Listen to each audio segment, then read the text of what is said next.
Derek and Stephanie for introducing us here. And I think most of you have gone on the tour.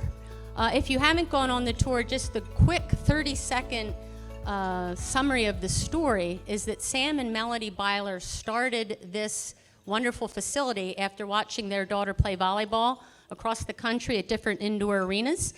And Sam had formerly worked at Andy Ann's for about 21 years. Then he owned the company. Then he sold it and retired. And of course, after a few months, he had more gas in the tank. And so they decided to then open this up and bring it to Lancaster County. Not only this one, they have another one in Laneco, and one in Hamilton, Ohio, which is the largest indoor sports convention arena in the nation. And what I love is their mantra is bringing families together through sports, entertainment, and events. And I think Sam's mission actually fits beautifully with our mission and our topic today. And he says he wanted to have a work environment that is safe, where people can do what they enjoy and feel stronger and more satisfied when they go home. Isn't that all of our wish? So I'd like to begin by introducing you to members of my team who are here today. Jen Huntsberger is our Learning Community Coordinator, whom you get lots of emails from. Anna Walters in the back at the registration table. She's our Client Coordinator. Henry Landis is our founder. And Ron Wers is one of our advisors. And the rest of our team is up here on the slide. All right. We want to give a shout out to our advisory network. So if you're here today and your mouth is not super full, stand on up and let it be known that you're here. Can you hear me okay? There you go. So these are folks from our advisory network firm. And we select them very carefully for their competence and collaborative spirit. While we're a full service, you guys can sit down and eat. Thanks. While we're a full service family business advisory firm, we know it takes a village to support family businesses. Our advisory network firms are represented there on the screen. And you stood already, and they are here to learn as well as help you guys flourish. New this year to our advisory network team is PCS. So Anthony Mongaluzzo is here, and Anthony Ward, and Chris is here. So they are an IT solutions, and Anthony will be later co-leading with Greg one of our breakout sessions. So Anthony's over there, this Anthony's here. And by the way, they have a really cool tech mobile. It's Anthony's mobile office. We toured it once. If you want to, on break, you can go out and check it out quickly. Just make sure you come back. It's really awesome. So we'd like to introduce 4 new members who today is the first time for them. If you could just stand briefly when we introduce your name. We have Dave Urfer and Kelly Whitaker from Pappy's Orchard, where they are G3s. And also David carried on the entrepreneurial spirit, and he launched Snicklefritz Cidery, and they're from Coopersburg, PA. Welcome to you guys. And Dwayne Stauffer, president from ProCare in Lancaster here. Dwayne is starting out. He's a G1, starting early. And we have Jeff and Kendra Nisley from Jubilee Dairy and Jubilee Heritage Cheese in Middletown, PA, from Dauphin County. Jeff's been here before, but Kendra, this is your first time. So welcome. And also one more. We have Sean and Malcolm Flynn, G2 and G3 members. If you could stand, welcome. They are from Flynn and O'Hara Uniforms in Philadelphia. Several family business guests as well we want to welcome from Paradise Energy Solutions in Paradise. 3 brothers, they're in a sibling partnership, Marcus, Tim, and Matthew Byler. If you could stand, and missing from the group is their brother Jason, I believe. Welcome. And a family business invited by Anthony at PCS, Richard Cohen, Brett Cohen, and Blake Zucker from Clark & Cohen in Bala-Cynwyd. Welcome to you guys. And then we have 2 guests invited by Kreischer Miller, Brian Brady from Concord, which is Philly, and David Harp from Double H Plastics in Warminster. I got to meet you. Oh, he's standing. Welcome. There he is. And then one guest invited from RKL, Renee Kilgallen. Did I say that right? Kilgallen. Okay. And she is with Mid-Atlantic Machinery in Harrisburg. So we're glad you all could be here. So our theme for this year is honoring the many voices of enterprising families, and there are many voices, so how can we do that well? And then our book for this year is Harvard Business Review Family Business Handbook. We love this book. It talks a lot about ownership strategy. We think it's really important. They talk about the 4 rooms. We talk about the 5 mountains. So we just added 2 more structures there that we think are very important. You should have all gotten one of these if you're a member. If not, see Jen. And I also encourage you to give that to other members of your family so they can also keep up with you in your learning. So why is family business so complex? If you haven't seen this 3-circle diagram, there are 3 very different systems that converge, and the trick is that there are often different family members in different intersections. The intersections or the overlaps is where it really gets tricky. So there are different needs, goals, and roles. So you actually have a built-in conflict. So I'm just going to give you a simple example. So you have a father who's also the CEO and the founder. So he's right there in the black, the midst of all the chaos. And, you know, he's kind of grooming one of his kids, maybe to be the next owner, maybe the next leader. And actually, he wants all his kids to own and work together. Then you have mom, who's pure red. She's the other CEO. She's the chief emotional officer. So she's using the fairness as her rule. And so she's not sure she wants any of her kids to have a different position in the company. She wants them all to be equal. And then you have the kids who are all in the family. Some may be in the business. They're still trying to figure out their aspirations and their strength. And I don't know, they might not want to be accountable to anyone in the family. And by the way, Dad doesn't know what it's like to be a shareholder. He's used to being king, just being an owner. So moving from king to 2 or more is very different. And then the kicker is maybe they're not even talking about it. Maybe they're not even having those conversations. So our model is next. This is our 5-mountain model. We use the same colors, family, red for emotion. This is really why it's difficult, because the family is an emotional system, a lot of shared history, some more pleasant than others, and there's often a lot of automatic family patterns, you know, through the ages. So we think a healthy family is the foundation to a healthy business. We don't have time to talk about all the other mountains here and how that works, but suffice it to say that our work, and we consider it a sacred privilege with families, is to help them build capacity in all 5 of these teams. These teams are also structures, and really just to have those conversations. So, and some people say, well, why mountains? Well, if you're a mountain climber, it can be really exhilarating and fun to climb mountains. Can it? Any mountain climbers here? But it can also be pretty dangerous, because you can also fall off a cliff, or sometimes it's 3 steps forward, 2 steps back. So that's why we have the mountains.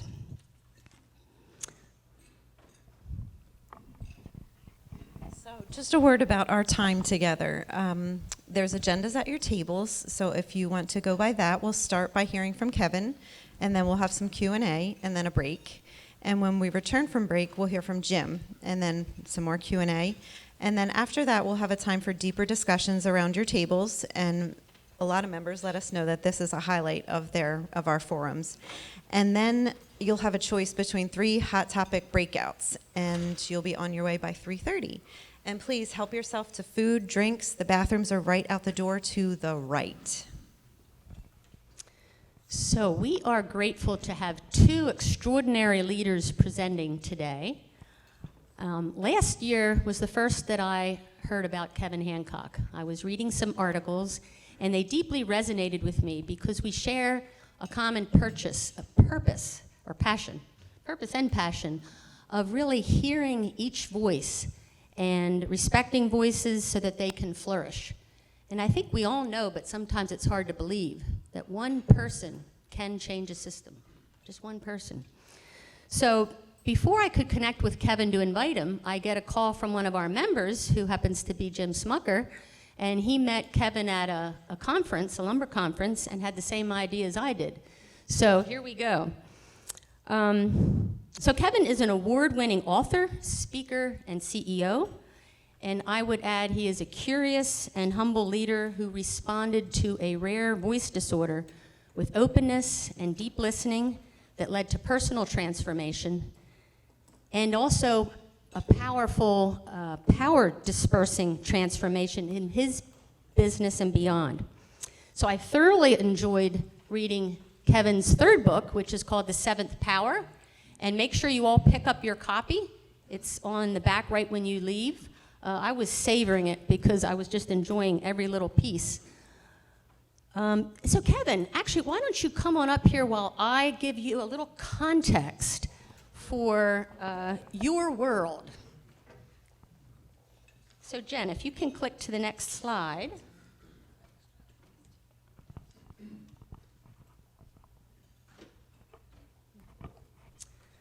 So this is the world that Kevin lives in. And Kevin, you correct me if I'm wrong on any of this. So this is our family diagram, the same colors as the mountains. So these are Kevin's family members. We didn't go all the way up to G1. Kevin is G6. So these are family members. You can also see Kevin has a blue ring. He's the CEO. Also in the business is his daughter, Sydney. There are some gold rings here. So there are 5 shareholders: Kevin's mother, Carol, his wife, Allison, and daughters, Abby and Sydney. And Kevin is on the board. So if we click to the next slide. Oh, I think Jen went away. So the next slide, we see there are living family members. We got G5 through G8. We got the shareholders there on the right, the 5 that we already talked about. Kevin is the chair of the board, and he has 5 independent directors. We really like that, Kevin, by the way. He has other advisors, and then Kevin is the CEO and leads the company along with 5 other members of his executive team, and there are 710 employees. So, did I get that pretty right, Kevin? Yeah. All right. Well, then I'm going to turn it over to you, and thank you so much for being here, and we're eager to hear from you.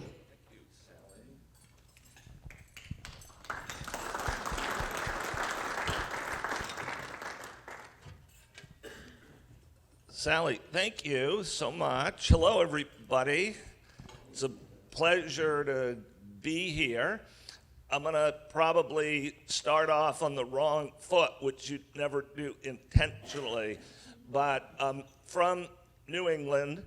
I'm a big Celtics fan, and I was at the game last night. What a series. I love family business centers because of their simple core mission of bringing family businesses together. Family businesses are, as we all know, amazing and joyous and a gift in so many ways. And then also incredibly hard, difficult, challenging, and lonely in so many other ways. And we all know all this because we live it. And so a family business center like this one, a great family business center like this one, creates a forum for us to realize that we're not alone. And that's really important, of course, really important and powerful.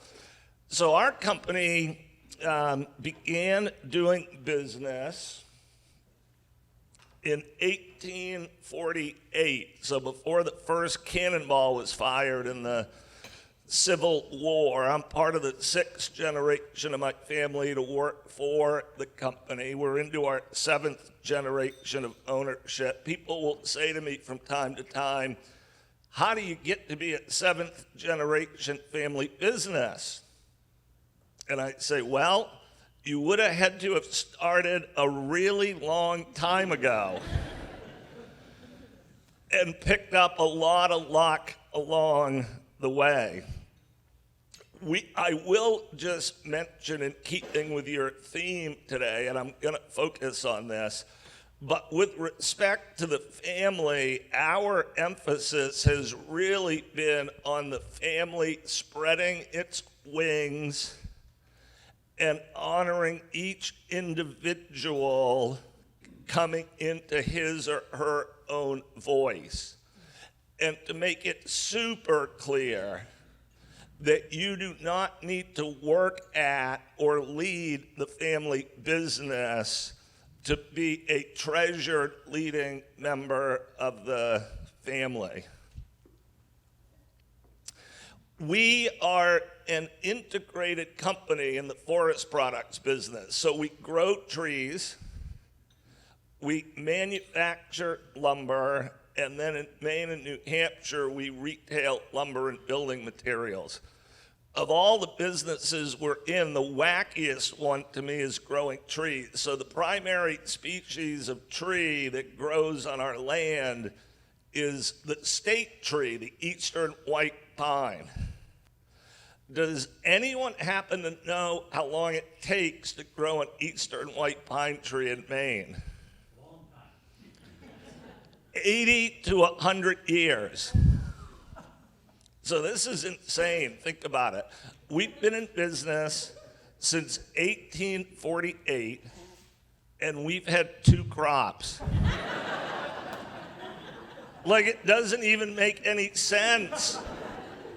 We pay people, foresters, to go out and check on little seedlings this tall, so that maybe 80 to 100 years from now, that would be a mature, harvestable resource. I have a friend on the other side of town. She has a farm stand, and she sells potatoes and pumpkins and corn, and I go over there every fall, and I tease her. I say, "You mean you plant those in the spring, and you harvest them in the fall? What an amazing idea." But I like to tell that white pine story because it really permeates our company's value system. You could not be in the business of growing pine trees without taking a really long view.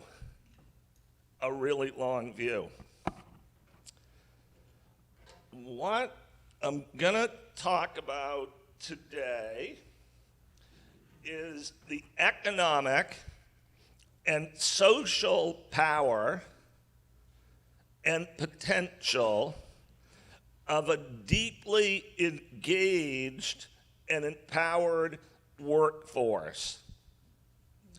In 2012, I stood up in front of a room like this, filled with our biggest customers, took a deep breath. I was sweating at the time, I was so nervous, and said to our customers, "You know that old saying, the customer comes first? I don't actually believe that's true anymore." Our sales team was in the back of the room, and they were sweating. They were like, "Where is he going with this?" I went on to explain myself. I said, "Here's what I do believe. I believe the people who are going to take care of the customer should come first. And if a company were to do a world-class job taking care of those employees, I'm confident that that employee team will then take world-class care of the customer." So we're really into our customers. We love them. They're a huge deal to us, but they don't come first. To use a piece of Maine slang, what I now say is they come a wicked close second. Before we dive in, if I might, I'd like to suggest, either on your phone or with a sheet of paper, that you maybe jot down 3 short, simple concepts that are going to permeate this talk. Here's number 1. Most companies get whatever they consistently prioritize. Most companies get whatever they consistently prioritize.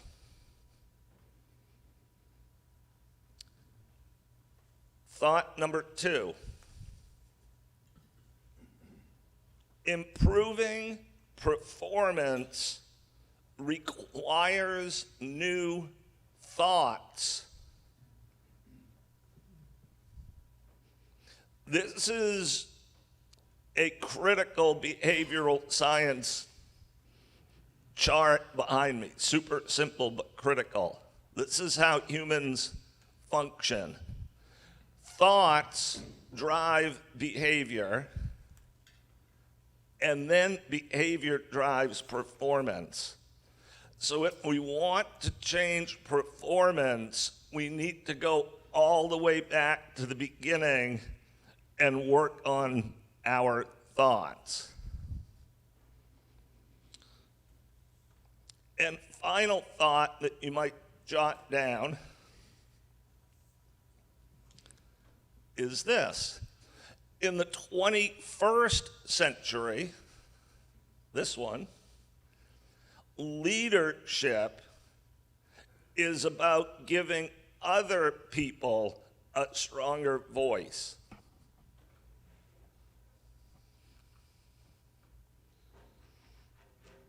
When I started work at our company in 1991, I'm going to date myself, full-time in 1991, we had sweatshirts that said Hancock Lumber on the front, and on the back they said, "Our people make the difference." You've probably seen that one before. Walmart actually used that for a long time. I don't actually believe that's true anymore. And I love people. But I've come to believe that culture makes the difference, and that great people are actually everywhere. Culture is what makes the difference. And even a cursory look at history plays this out. Think about Germany after World War II. Randomly divided in 1945, where the Russian tanks moving west met the American, French tanks, British tanks moving east. And suddenly there was a West Germany and an East Germany. For the next 45 years, as you know, West Germany went on to become one of the economic and intellectual leaders of humanity, while East Germany hung on behind barbed wire and machine gun turrets until it collapsed under its own weight. When the two countries were reunited in 1990, if you created a combined gross domestic product of East Germany and West Germany, 93% of the economy was coming from the West, 7% from the East. Why? Well, let's agree on why not. It wasn't because on that random day at that random line, all the, how would you even say it, so-called best Germans happened to be on the left side of that line, and the less best were on the right. That country was and is today filled with amazing people of German heritage on both sides of that line. It was the leadership culture that made the difference. Take North Korea and South Korea today, same story. The South Korean economy is 57 times the North Korean economy.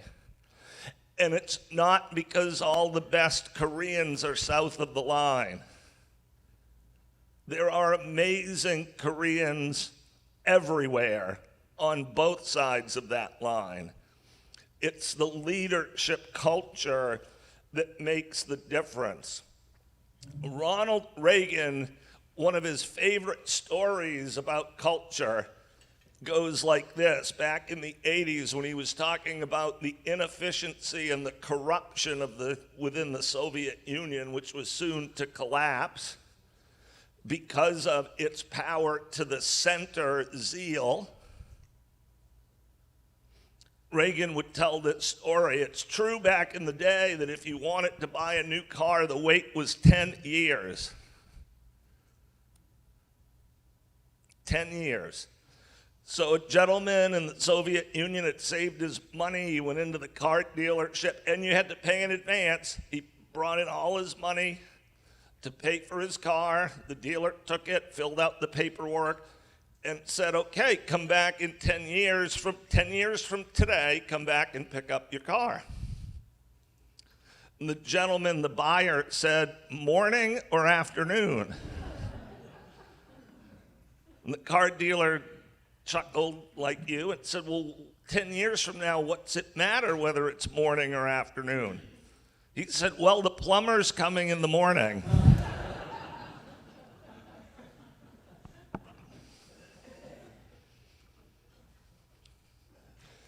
What I'm talking about, what we're going to explore together, is both old and new knowledge. The goal I want to suggest or lay out is simply this: to think about becoming a power dispersing company that soars to unprecedented heights on the wings of thriving humans at work. The company puts the human work experience first and is then elevated by the thriving humans at work. That's not a new idea. Rudyard Kipling wrote of it well over 100 years ago when he said in this riddle that the strength of the pack is the wolf.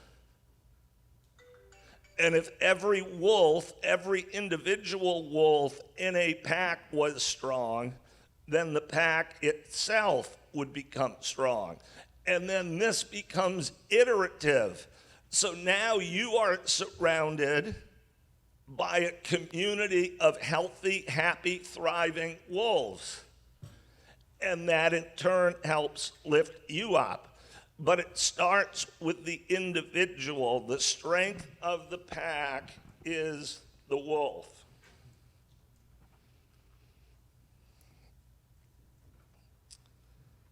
In 2017, I traveled from my home in Maine down to the dilapidated Dunkin' Donut Center in Providence, Rhode Island, to watch the last ever performance of the Ringling Brothers and Barnum and Bailey Circus. I thought it was a hugely important, underreported, underconsidered historic event. The greatest show on earth for 146 years was going out of business in the Dunkin' Donut Center in Providence, Rhode Island. At that show, there were no elephants, the long-standing star of the show. The elephants, the 7 elephants, had been pulled the year before out of growing and growing social pressure and concern over the circus experience of an individual elephant. And when the star of the show left, the show itself, demise was not far behind. But think about the implications of what happened there. The well-being of a small group of elephants culturally had trumped the well-being of an entire iconic industry. The individual was coming first. And if we stop and look around, we can see that a global power shift is underway. It's really messy, so it's a bit confusing to sort out what's actually happening right now. But if you take a deep breath, you can see it. The old human model, which has been in place for a long, long time, is power to the empire. The empire comes first. The new model that is unfolding, which is confusing and unsettling to a lot of people right now, is its opposite. It's power to the individual. It's power dispersal. And when you look around, you can see this everywhere. We're actually in the Aquarian age. It's real, it's early, but it's unfolding. Think about these themes and what they represent. Power dispersing or power collecting? The internet. A windmill in your backyard. Google. A solar panel on your roof. Remote work. The drop in structured religious institution attendance.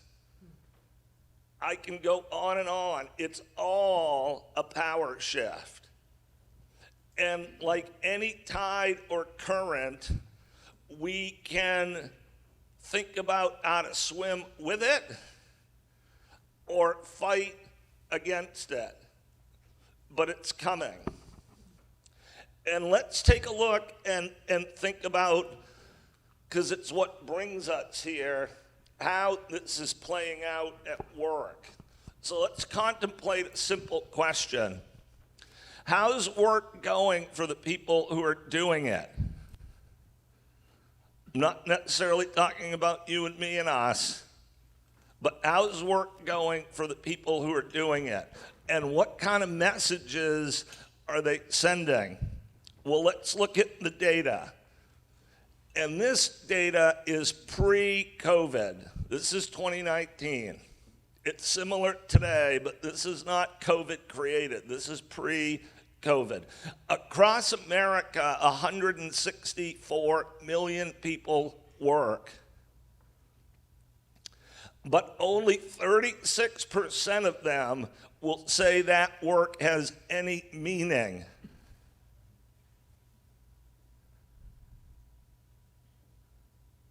Globally, 2 billion people work. 3 billion people work. And only 20% will say their work has meaning. It's just a job. It's just an economic exercise. 2019, pre-pandemic, 160,000 people a day in America quit. Today, 160,000 people a day quit. Tomorrow, another 160,000 are going to quit. Monday, another 160,000 are going to quit. And we in the world of business can comfort ourselves and say nobody wants to work anymore.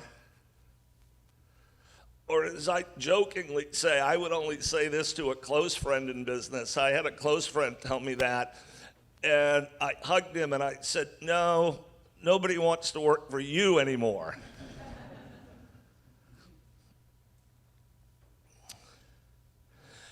There's a lot of talk about the economic cost of this, and it's substantial.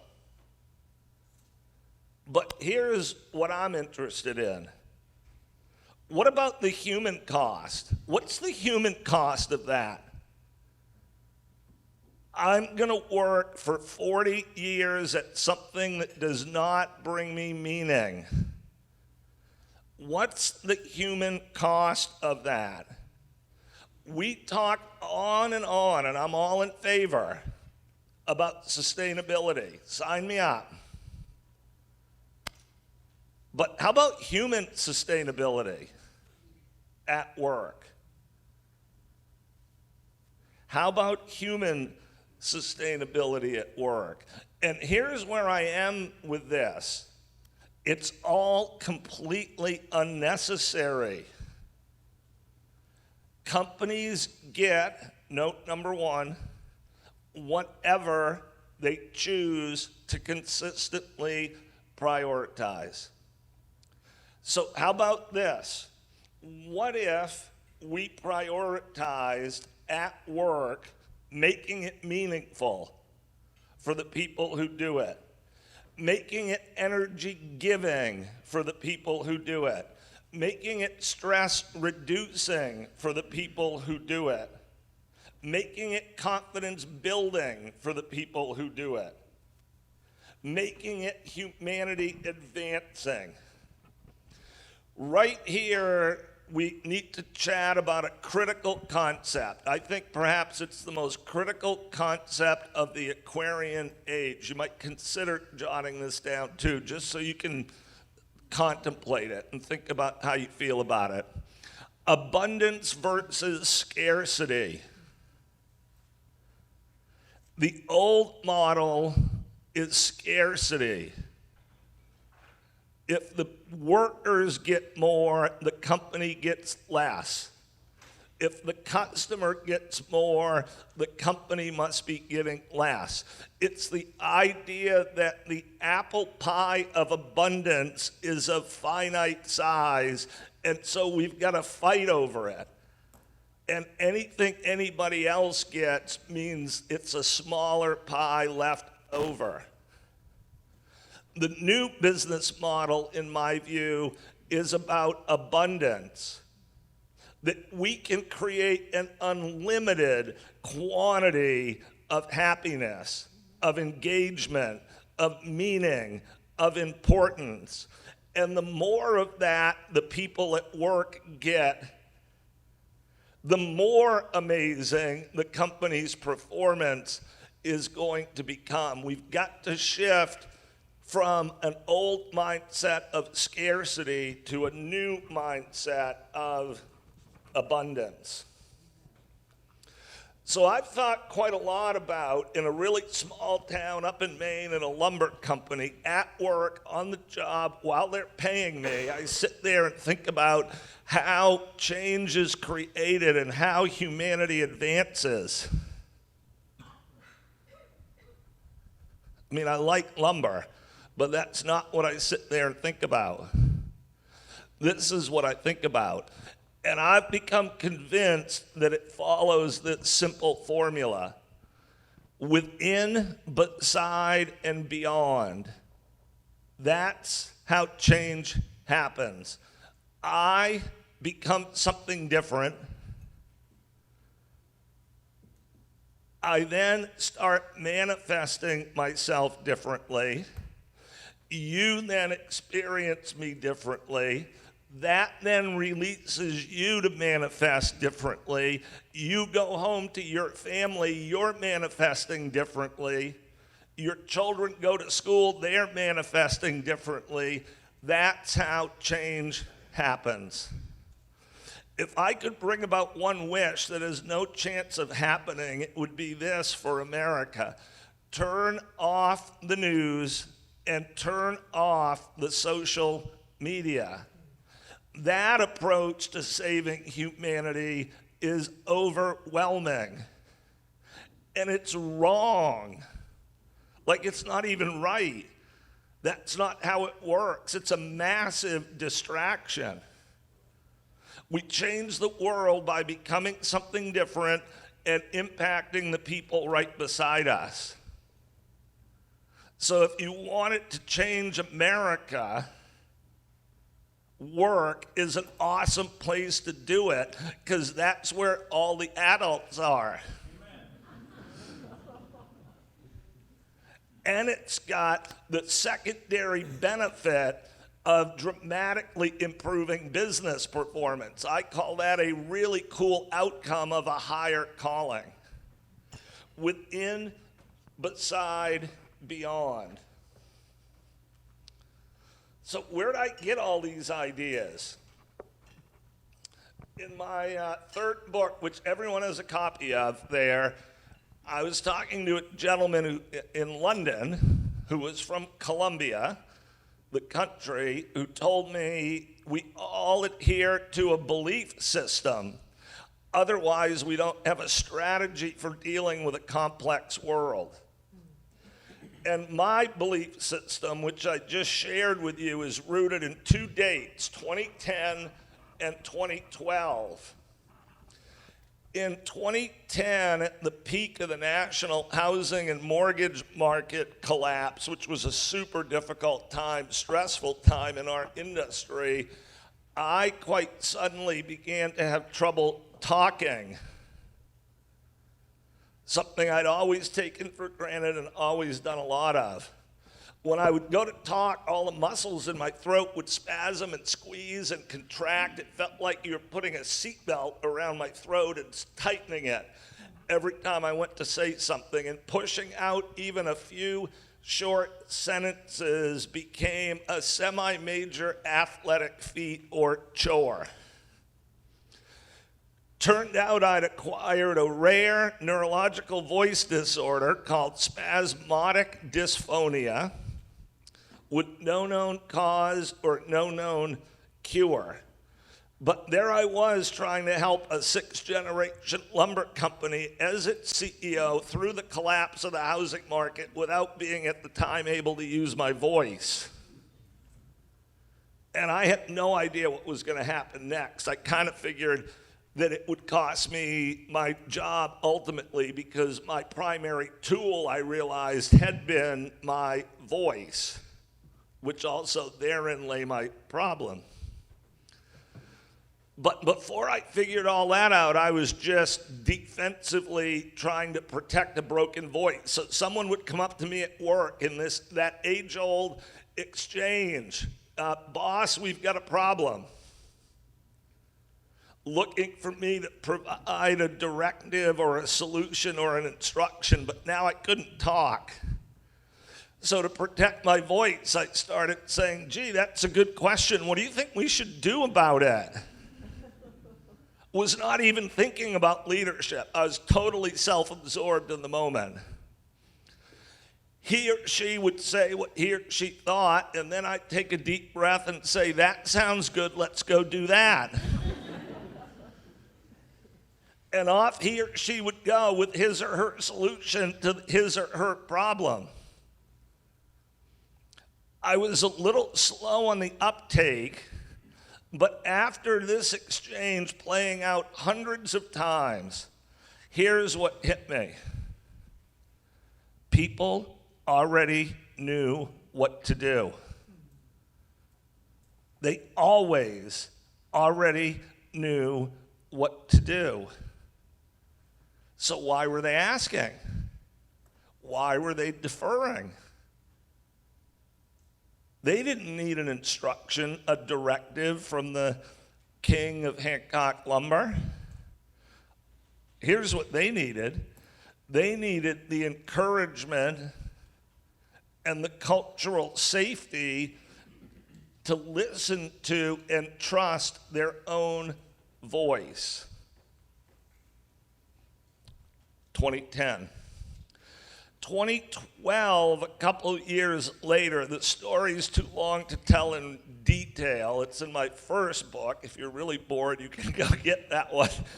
But in 2012, I began traveling from Maine to the Pine Ridge Indian Reservation in the southwest corner of South Dakota. Pine Ridge is located right above the Nebraska Panhandle. It's home to the Oglala Sioux tribe. They're the descendants of some of the most famous war chiefs and medicine men in American history, and today it's the poorest place in America. I have friends there who describe their community's journey through modern American history as from first to worst. It's a place I've now been over 24 times.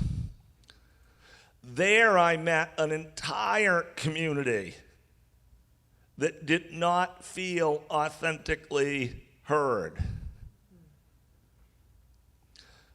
Those two events, my voice and my time at Pine Ridge, led to 5 personal learnings. Thoughts drive behavior, behavior drives performance. I suddenly had new thoughts. Thought number 1, for the first time in my life, I actually understood what it was like to not feel fully heard, because I could almost never say what I wanted to say. So I knew what it felt like. Second, at Pine Ridge, I'm like, whoa, there are lots of ways for humans to lose a piece of their authentic voice in this world. That, again, up at a lumber company in Casco, got me thinking about the very meaning or purpose of a human life on Earth. And in that context, I said, well, perhaps it's to self-actualize. Maybe that's the one thing all us crazy humans have in common. We're just doing the best we can to come into our own authentic, never to be repeated voice. We've processed billions of pine logs. No two have ever been identical. They'll never, ever be in the entire history of humanity another you. It's never going to happen again.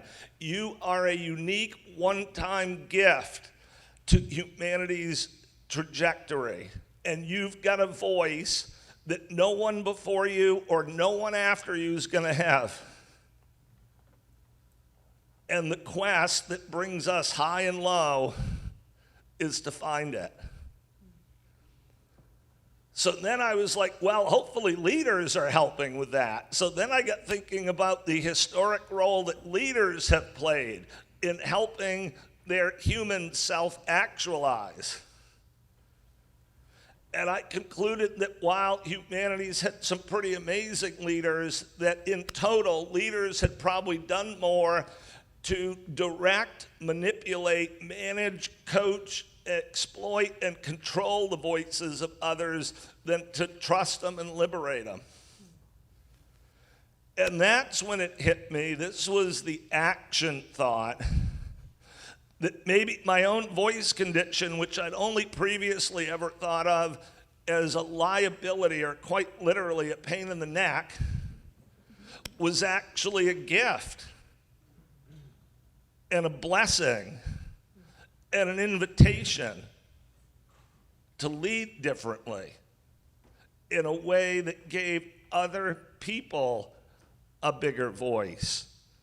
And because I had the good fortune of running a family business, I had the opportunity to not just ponder this, but to try it. And we've been all in as a company for 13 years on trying it. And when I say trying it, what I mean by that, what I've come to talk about it as, is becoming employee-centric, an employee-centric company where the first priority of the company, the first of many priorities, is the experience of the people who work there. We're going to make life meaningful for the people who work there. We're going to share leadership, we're going to disperse power, and we're going to give them voice. So then we were like, well, how are we going to do that? And it was surprisingly easy. This system is the natural one. It's the one humanity wants to be on. The old system of controlling voices, that one's hard. That takes rules. That doesn't work well. The new system was easy. We were able to give it life with 4 simple changes. Number one, back to the beginning, I was going to change.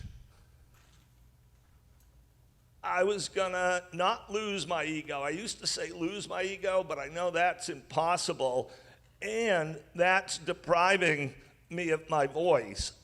Now what I like to say is I was going to redirect my ego towards a higher, bigger, better cause. And I was going to stop talking.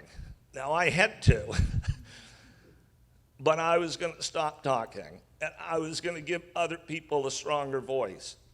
One, I was going to change. Two, we actually changed the mission of the entire company. This was the new mission, the employee experience.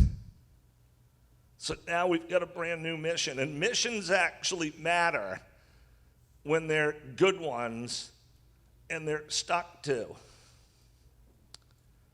Number three, we needed new metrics. All our metrics were about how the company was doing. Now we needed a brand new set of metrics about how the people at work were doing. And of course, that is measurable. There are lots of ways to do it, but an employee engagement survey, third party, became one of our foundational tools. And that score became our new number one number.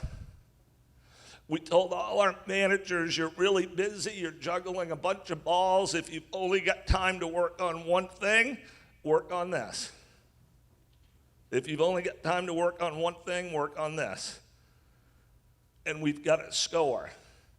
And then finally, we needed new systems for listening. Here's what changed. One, we changed who we were listening to first, and that was the employee. First focus of attention is listening to them.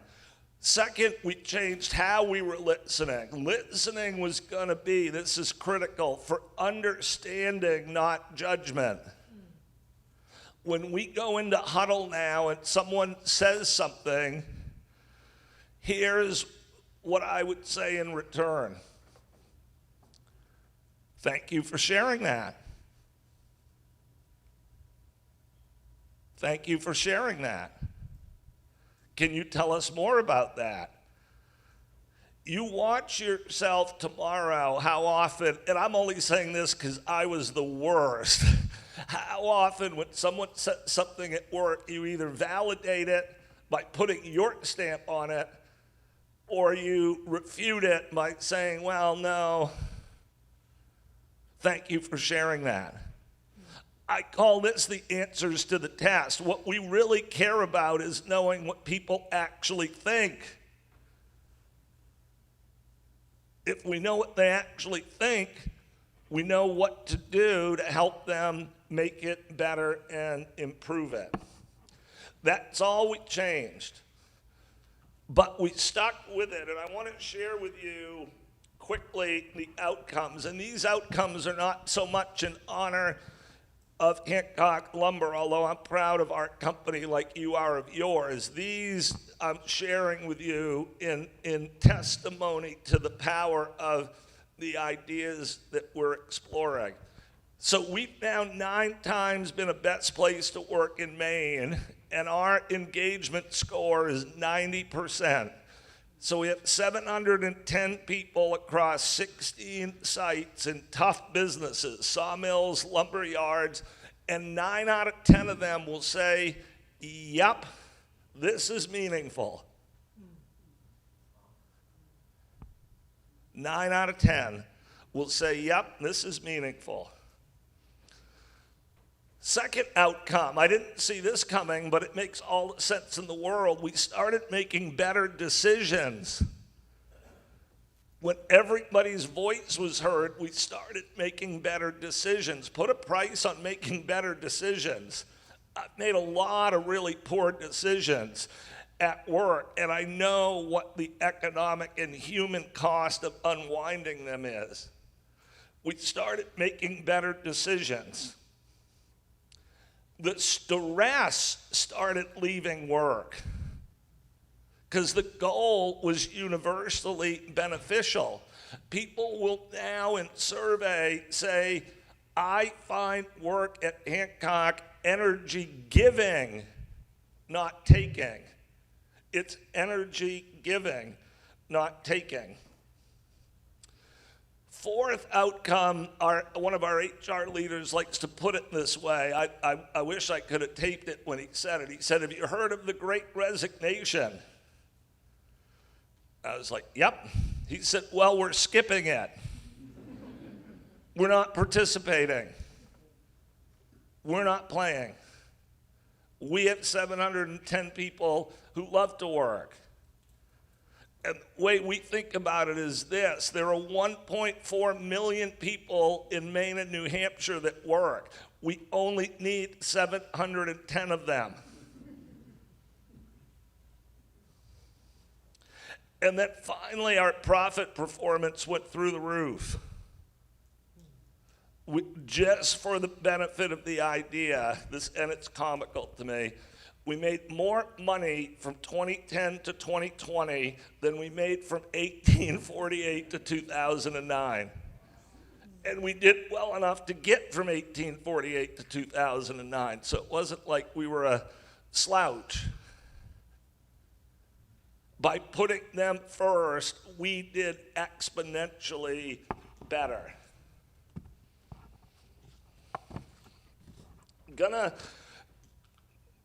kind of bring this home with a few bigger thoughts. Are there any astrophysicists in the room? Does anybody know this formula? That is Drake's equation, which is the best known current mathematical formula for estimating the number of planets in the Milky Way galaxy with intelligent life capable of interstellar travel or communication.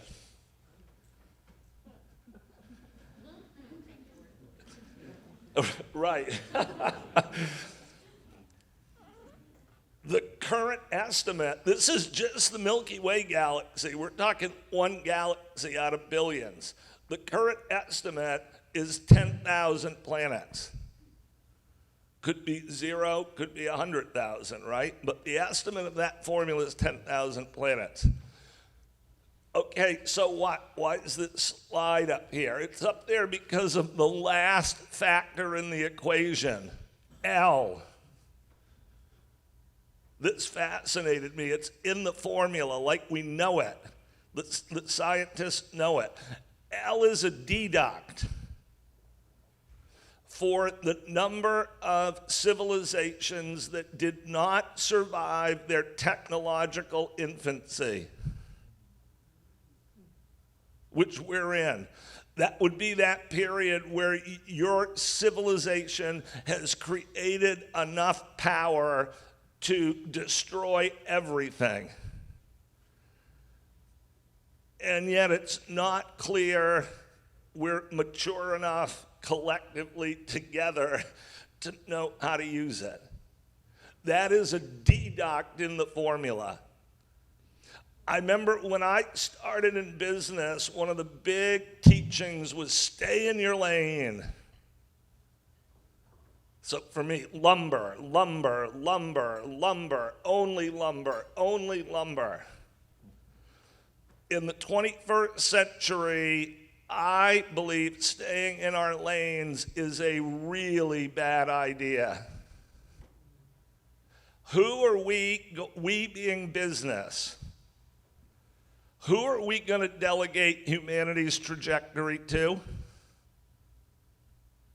You make your list of who's going to do it while we stay in our lanes. I think the place of work is the best place to ensure humanity's trajectory is as high as it can possibly be. Every time I leave the Pine Ridge Indian Reservation, almost every time I drive west, and shortly thereafter I hit the Wyoming border. and I hit that sign, a cowboy on a bucking bronco in front of the Grand Tetons.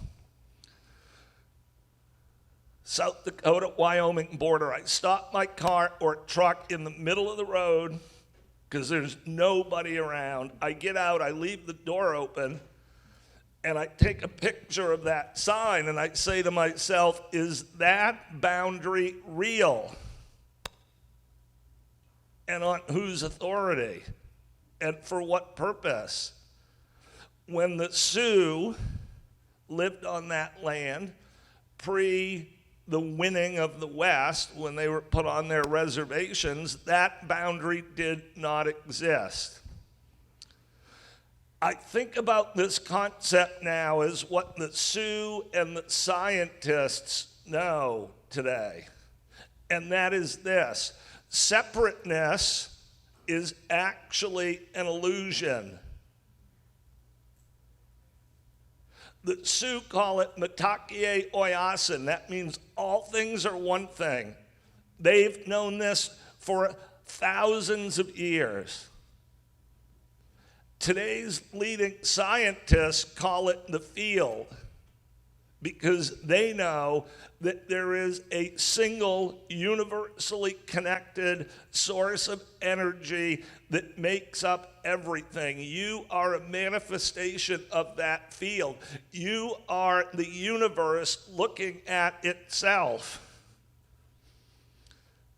All right, well, what's that got to do with the world of work? Everything.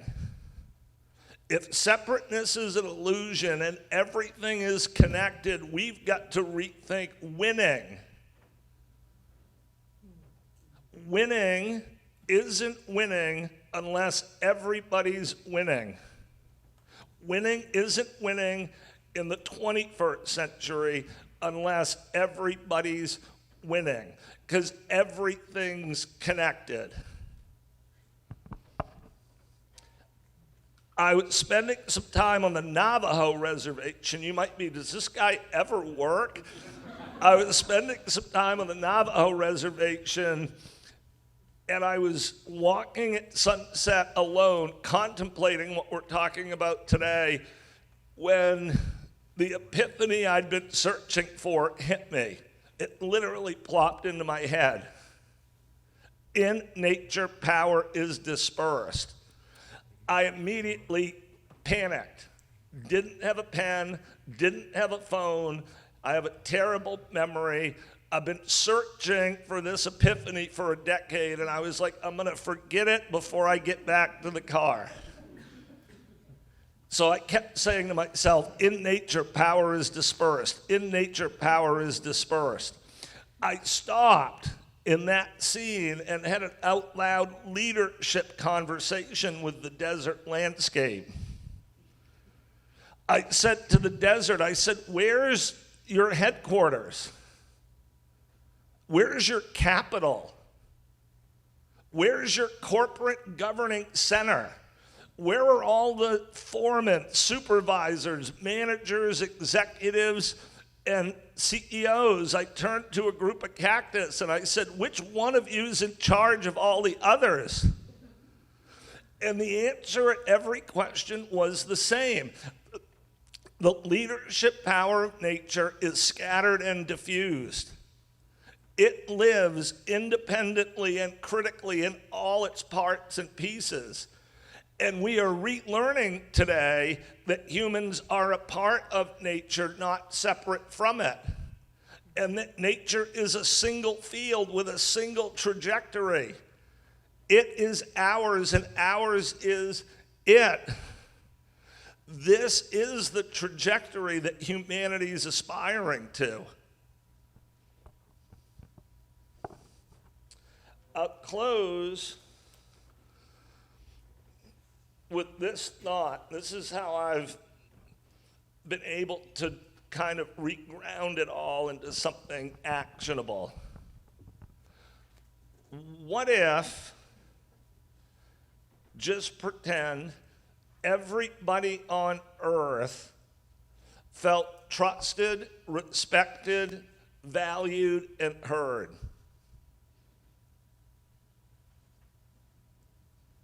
what might change? Yes, everything would change. Everything would change. How does change occur? Within, beside, beyond. We become the change we wish to see. Where's the best place for this change to unfold with respect to adults? It's where adults hang out. And they hang out at work. And it's got the added benefit of being able to dramatically improve the performance of our companies as a really cool outcome of a way more important higher calling. That's it for me. Thank you.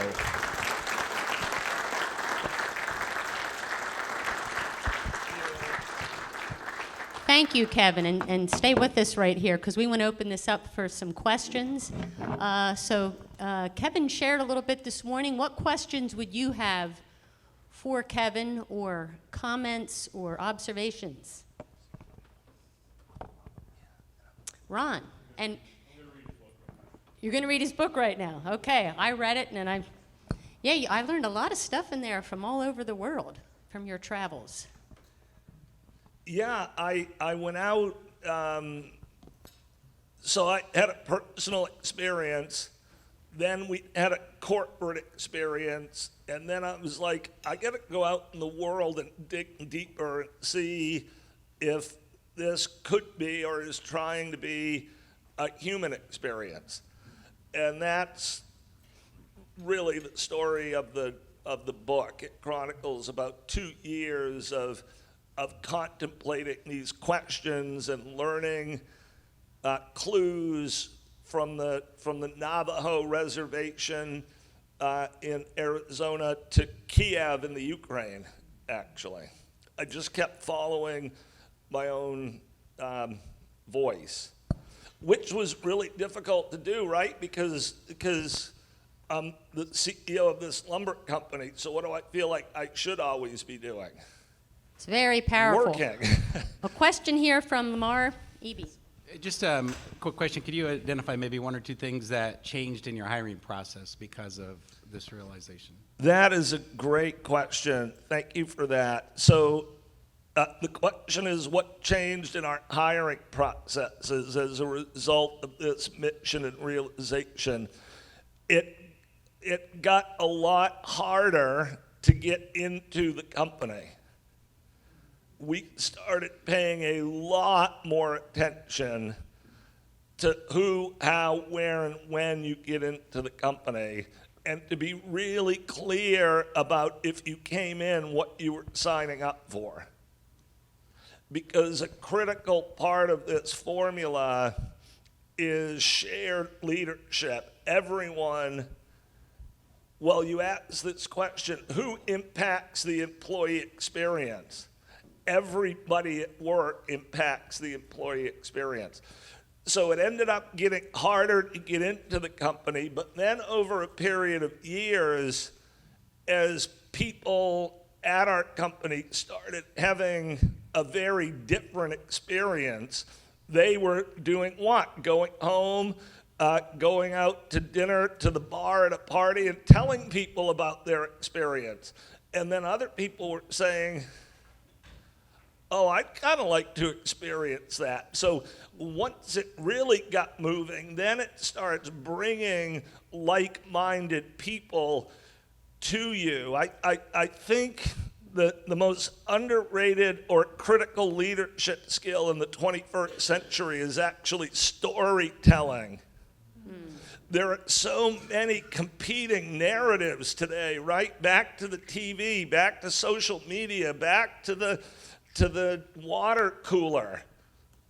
We've got to compete to tell a compelling story that we are then committed to delivering. But it is doable. and making work meaningful for you, honoring your voice, to me, it's an irresistible mission because everybody benefits. Okay, question here from Wendy Lance from RKO. Yeah, hey, so first of all, I loved your comment about your first priority is your employee experience. So that's kind of my first starting point. But I'm going to go back to one of the first things you said, that this is a 6th, 7th generation company. How have you made that work? And do you have any insights on building relationships, connections? How has that worked for your company? And I think that's probably something that's really interesting for the group here to understand. Yeah, no, that's a great question too, of course, thank you. Because at first, I tell people I had one of the best midlife crises I've ever heard of. So I lose my voice, and then I'm running off to this Indian reservation, and then I'm coming back to a lumber company in Maine, not necessarily the epitome of social change on earth, to talk about this brand new approach. And at first you go through the normal cycles, like, is this just a fad? Is this the idea of the month or the quarter or the year? And then people saw, no, this was gonna be us permanently. So that took time. But then it takes a minute for leaders, so our managers and supervisors, to process a very different set of ideas, because what we're talking about today kind of runs countercurrent to everything they've been taught. There's quite a bit of unlearning that needs to take place for the leaders. Well, what will I do? And we'll lose control, and what's going to happen to quality, and what's going to happen to production, and what's going to happen to deadlines? Well, I know they're all going to get way better, but at the time we didn't know that. So there was worry. And then the third challenge is when leadership changes, followership has to change. And that's scary too. The traditional model of followership has one big safety net. When things go wrong, it's never actually your fault, because someone else always did the talking, did the shot calling, did the decision making. I've told people that kind of deep transformation that we were fortunate enough to experience is at minimum a 36-month journey before you're going to start to feel anything consistently different. You've really got to go all in. To the point, and I'm glad you asked, I've actually partnered with a great business consulting firm from Long Beach, California, and we're now running twice a year a 4-day executive leadership retreat for corporate leaders who are interested in really digging into what this approach means and how it works. We learned a lot by doing, failing, and trying, because we didn't have anything to model it after. Great question. Well, Kevin, I know I have a lot of questions, and I'm not going to ask it because it's time, but I will encourage you to read the book. I found your last chapter on healing, your path to healing, and the 4 promises you made to yourself. Really powerful. If you want to talk about anything for 30 seconds, you're welcome, or we can just encourage them to read the book. No, I would just say about my voice, and I have a friend here now who has the same disorder, who's in the lumber business, and there's like nobody has what we have. I think 30,000 people in North America have it. Well, I'll end with this. I had a dream a few years ago where a guardian angel showed up and said, Kevin, come on, I'm going to bring you back 10 years in time, and you can start again living 10 years younger. And that bring back date would have been prior to 2012, before I got my voice disorder. And I panicked in the dream. I said to the angel, no, I don't want to go, because if I back up, I might not get SD again. My disorder, which I only saw at the time as a complete negative, was actually perhaps the single biggest personal blessing, aside from family, of my life. And I easily could have missed it. And so I just think a lot about what's coming our way that's actually trying to bring us towards our own unique, authentic voice, and being open to, I now call it learning to follow.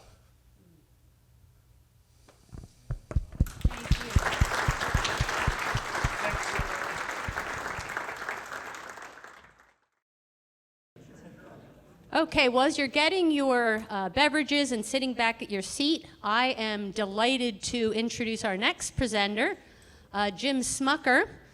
Jim also grew up in a family business. He served for 27 years as a partner and president of Bird & Hand Corporation, a hospitality management company that is not too far from here. How far from here, Jim? 15 miles? And they employed up to 500 people. So then Jim, after that, after the family business, he went off into academia. He served as vice president and academic dean at Eastern Mennonite University in Virginia. Jim holds a PhD and master's degree in management and serves on several boards. And Jim is high energy. He runs ultra marathons and loves playing with his grandchildren, thanks to Jordan. By the way, Jordan, Jordan, stand up. So Jordan is one of Jim's 3 sons, the one that gave him 3 grandchildren, of which Jim is very proud. He and I compare grandchildren all the time, and we love it. So that's one of Jim's hobbies as well. Well, Henry and I had the privilege of working with the Keim family, of which Jim is the president right now, starting in 2015 through their G3, G4 continuity planning. And our advisory work included recruiting their first non-family president and guiding the development of their 5-mountain team, and voila, Jim was chosen. So we've done extensive work with their advisors in forming a thoughtful professional advisory council, which Henry chaired. And this worked well for quite some time, but now they're climbing even higher up the board mountain and moving towards a full fiduciary board.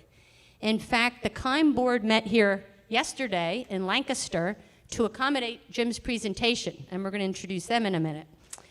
But I think what I'd like to do is, Jim, come on up while I give the folks your context.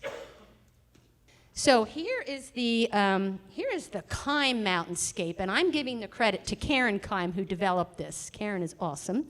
So as you see at the top, 2 owners, Karen and Robbie, could you both stand? They are G4. You've heard them share a few times with our forum. And their family there is on the left, 3 lovely children. And they selected a board, which I just talked about.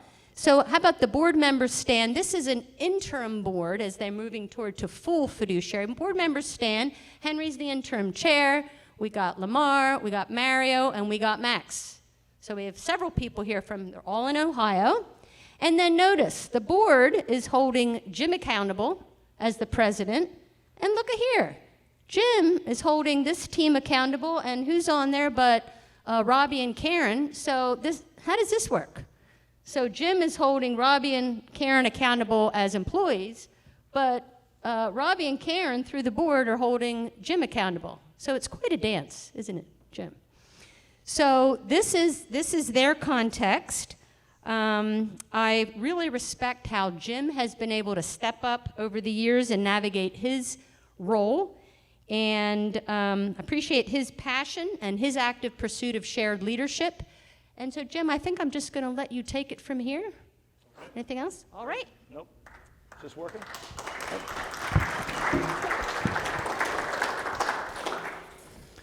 So you should all be jealous of me because I get to have all the fun in family business, but not have all the emotional baggage that goes along with being family and business. I had that for 27 years, and so it's been a lot of fun making that transition and walking the journey with Robbie and Karen. So a couple years ago, as I was nearing 60, I said to my wife, Anna, that now that I'm getting old, I should be a lot wiser and I shouldn't have to learn anything new. And then I went to Keim and COVID happened and a failed computer installation program. And I found myself on the bottom of a very steep learning curve. And so what I want to share with you some today is Kevin was kind of at more of a philosophical level, and I want to come down to more of a practical level in some of the things that we've been working at in terms of shared leadership and engagement. And I want to have four main points here. And developing a robust we. So that's something we talk about at Keim, and that has to do with developing a robust group, a robust team. So 4 areas that I want to talk about. There are a lot more in how we develop our teams and become more engaging, but one is we enable a collective vision. We learn to see together. We facilitate good dialogue and process. We create ownership. People support what they help create. And finally, we prioritize as leaders our own transformation, recognizing that lasting change starts with us. But first, the story. So a little over a year ago now, I was facing one of the most significant challenges of my leadership career. Prior to coming to Keim, they had made a decision to go to a new enterprise resource planning system, or something that's called an ERP. So this is the overall computing platform that ties together all of the different aspects of a company's computing system. With a company the size and complexity of Keim, this is a very big effort. Our divisions include retail, distribution, and manufacturing. To prepare for the change, we had nearly 15,000 hours of training time with our 600 employees to implement this new system.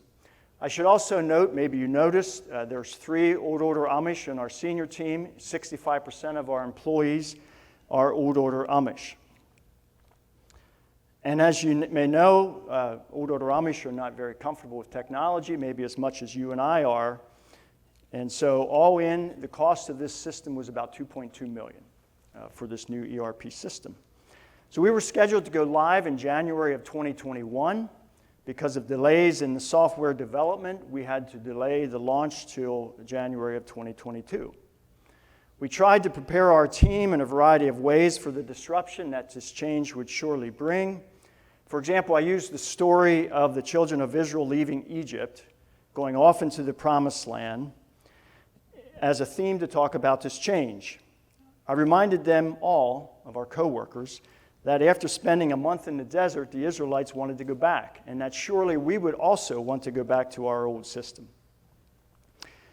After go live, it did not take us long to realize that we had a significant disruption on our hands, one that had the potential to seriously jeopardize much of our century-long success. Keim has been known for truly outstanding service for decades. For example, this past year, our overall customer satisfaction was 99.6%. In my first 2.5 years at Keim, I received fewer than a handful of calls from customers complaining about products or services. Within days after go live, we were getting that many calls each day from some really large customers of ours who were very upset. In addition, within several weeks, we had a number of employees, many of which were with us for many years, starting to talk about maybe they needed to find other work.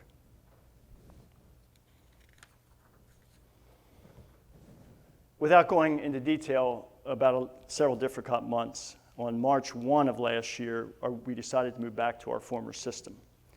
My talk today is not about technology, but let me just say, if you're making any changes in technology, from this, I call successful failure, because we learned so much from it, we developed what we call a theology of technology, the lessons that we've learned through this. And so if you are going through changes, I'd be glad to talk with you more about what we learned and how that might help you.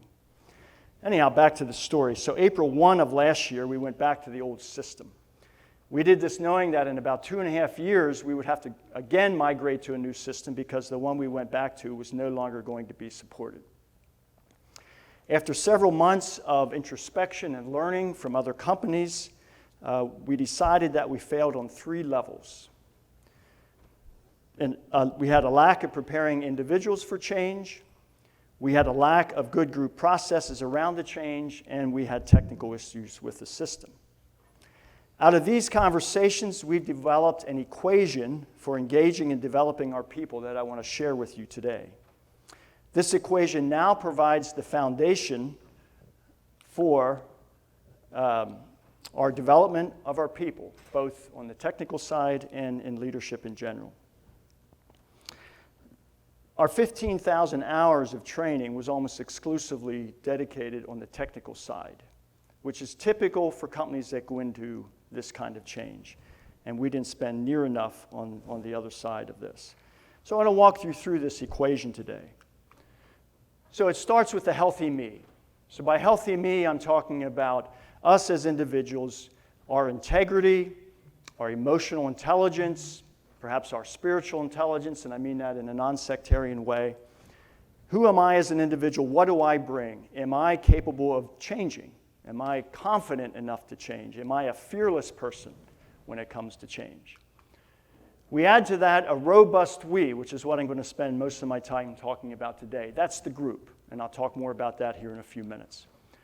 Put that in parentheses, and I put a 2 there to the power of 2, because, as I said a few minutes ago, we don't spend near enough time on this side of the equation. And I have a heart here, which suggests this is more of the heart side of leadership. Then, of course, we add technical expertise, which is the head part of this, and we end up with, I'd say, strong organizational performance. And so that's what I want to walk us through here. So 3 principles of the robust we. We enable a collective vision we learn to see together. One of my favorite expressions or quotes is an old African proverb which says, "Alone I have seen many marvelous things, none of which are true." Alone I have seen many marvelous things, none of which are true. What does that mean? Well, I think we have a seeing problem, a big seeing problem in organizations. Finding the truth in a community or group process, or finding truth is in a community or group process, not an individual process. You've heard of IQ, intelligence, EQ, emotional intelligence. Part of a robust we is a GQ, and I'm not talking about the magazine, but group intelligence. And so we need to work at the GQ that we have in our companies. So you've heard of the idea that seeing is believing. We've said that many times. But actually, believing is seeing. Okay? What we believe puts limits around what we can see as individuals. As soon as we begin to believe in something, we don't see other things. We select what we want to see based on what we believe. So we need GQ, group intelligence, to help us with our individual blindness so we can see a much more thorough and stronger picture. What's more, for a group, the only final and meaningful question should be, is it true, not who said it? Is it true? Is it real? So what's our fundamental belief as leaders? Do we believe that we are the smartest person in the room? We've all been in those rooms, right? Where the person leading it thinks they're the smartest person. Do we believe this, that we are the smartest person in the room? If so, I would argue, we are detached from reality and we suffer from some narcissistic tendencies. The smartest person in the room is the intelligence of the group, GQ. The whole is much smarter than the parts. Our job as leaders is to develop a group of people that collectively see reality and work to respond to reality in a way that transcends what any individual could do on their own. So that's number 1, learning to see. Number 2, we facilitate good dialogue and process. So that meeting on March 1 a year ago, executive team had a proposal to make we gathered a group of about 30 of our leaders in the room, and we needed to make a decision on what we were going to do. We were either going to move forward with the system as is, with an abbreviated version of the system, or we were going to go back to the former system. So we had a proposal, but we weren't real wild about it. But I trusted the 30 people in the room that if they would speak honestly, we would get to the right answer. So we really didn't have the right answer, and somehow we were going to figure it out. And I trusted if we had a good group process and people spoke their truth, that we could have a good outcome. Fortunately, several people spoke their truth. And their truth hurt. But they were right. And it changed the course 180 degrees on how we are working with technology. And we have done a complete 180 on this, which I said I'd be glad to share with you some other time if you're interested. There were lots of opportunity for people to speak their truth in the process over a 2 to 3 year period of time, but we got little of it. Who am I to say, if you know the Amish and Mennonites, who am I to say is something that we say a lot. It comes out of our humility, and it's said a lot around Keim. After we decided to go back to the former system, more than one person acknowledged that they had serious questions about different aspects of the system, but didn't think it was in their place to say. They said, I'm not IT, I'm not an expert, I just have an 8th grade education. Why should I make a comment about this? They didn't feel qualified. Had some of these voices stood up, however, and we had listened to them, we might have been able to save ourselves a couple $1 million. What is the lesson here? As leaders, we need to constantly encourage truth-telling. We have to understand that we rarely get 100% of people's truth. That should scare the heck out of us. We have people that have truth in our organizations all the time that are scared to give it to us. The question is, do we support and reward those who speak the truth? At Keim, there's this expression we have, this saying. A consultant 5 or 6 years ago before I came talked about your last 10%. And that has really stuck with our organization. So you hear that all the time. At Keim, people say, are you giving your last 10%? The reality is that people, and I'm just guessing, I have no research to support this, but I'm guessing maybe, 50, 60% of the time, I don't know what you think, Kevin, 60, 70% of the time we might get the truth, right? After the meeting, then out in the hallway is when the real truth is said, right? When people walk out and say, well, this is how I really feel, but I didn't want to say it in the meeting. A truth-telling organization is a sign of a robust we. So what might this look like practically? Let me just name a few leader behaviors that can reinforce a robust we. Do we listen more than we talk? Pretty simple. Do we speak last, not first in meetings? Do we embrace new and disturbing ideas? Do we meet in circles instead of rows facing forward? Let me explain that a little bit. When I came to Keim, and what happens in most organizations is a typical room is set up. You got the rows of people here, and you got the leader speaking up front. What's the symbolism in that? This guy or woman up front has the knowledge, and they're imparting it to the group. So one of the first things I did was I started meeting in circles with people. A circle is a symbol of the fact that this is mutual. We're all in this together. There's no one at the front. There's no one at the head of this. Everybody's ideas matter. And as Kevin said, you said 3 years to really bring about change. And I would really agree with that. I've been there almost 4 years now. And to get to a level of trust, even though we started meeting in circles, that wasn't going to change it. It was a symbol of it, but it really takes a while to change the trust in an organization. Another example for us leaders or behavior. Do we ask again and again and call people out for their perspectives, knowing that most people's natural inclination is to not tell the truth? Do we thank and reward people for speaking their truth? Do we expect wisdom to come from anywhere in our organizations or just from those in leadership positions? I want to talk next about we encourage ownership. As we develop a robust we, as we lead this process, we understand that people support what they help create. So let me tell you a story about COVID. If you know anything about the Amish, they don't like to wear masks. A lot of them still don't get immunized. They're very independent.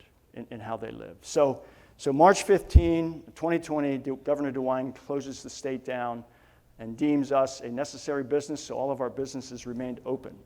So that was about middle of March. Towards the end of April, the governor says, I want you all to wear face masks. If you're a necessary business and you're working, you should be wearing face masks. So, my upbringing is that if the government asks something of you and it doesn't go against your religious convictions, you do it, right? So that's what I'm thinking. So we had a few meetings with some of our management team, and I guarantee you they weren't speaking their truth to me. I guarantee it. Because that Tuesday in early May, when we went with face masks, by about 3 o'clock, I rescinded that order because people were not going to do this. And I wasn't going to ask our leaders to have to reinforce something, and people were going to quit over this. I have no doubt about that. So by about 3 o'clock in the afternoon, I typed up a quick memo, got it around to everybody, said, you don't have to wear face masks tomorrow. So that was in May. In July, the governor says, no, I'm serious. I'm serious about, I want you to wear face masks. And I learned my lesson, and so I said, well, I ain't going to make this decision. So gathered about 80 of our leaders and supervisor types, anybody had leadership, into a room. We sat in a circle, and I spoke for about 5 minutes talking about the risk that we had as an organization if we don't comply with what the governor's saying. And I went over and sat in the corner, and I didn't say another word. I said, you guys figure it out. After about an hour of discussion, what they came up with was all of us, if we're not wearing a mask all the time, we will wear a mask around our neck. We actually had custom masks made up for Amish beards. Seriously, a local Amish lady made these with a string around it, so everybody wore a mask around their neck, if not on their mouth. And if a customer or fellow employee we were working close with had a mask on, we were to put it up. Okay? So that was July till November. And we did pretty good with that.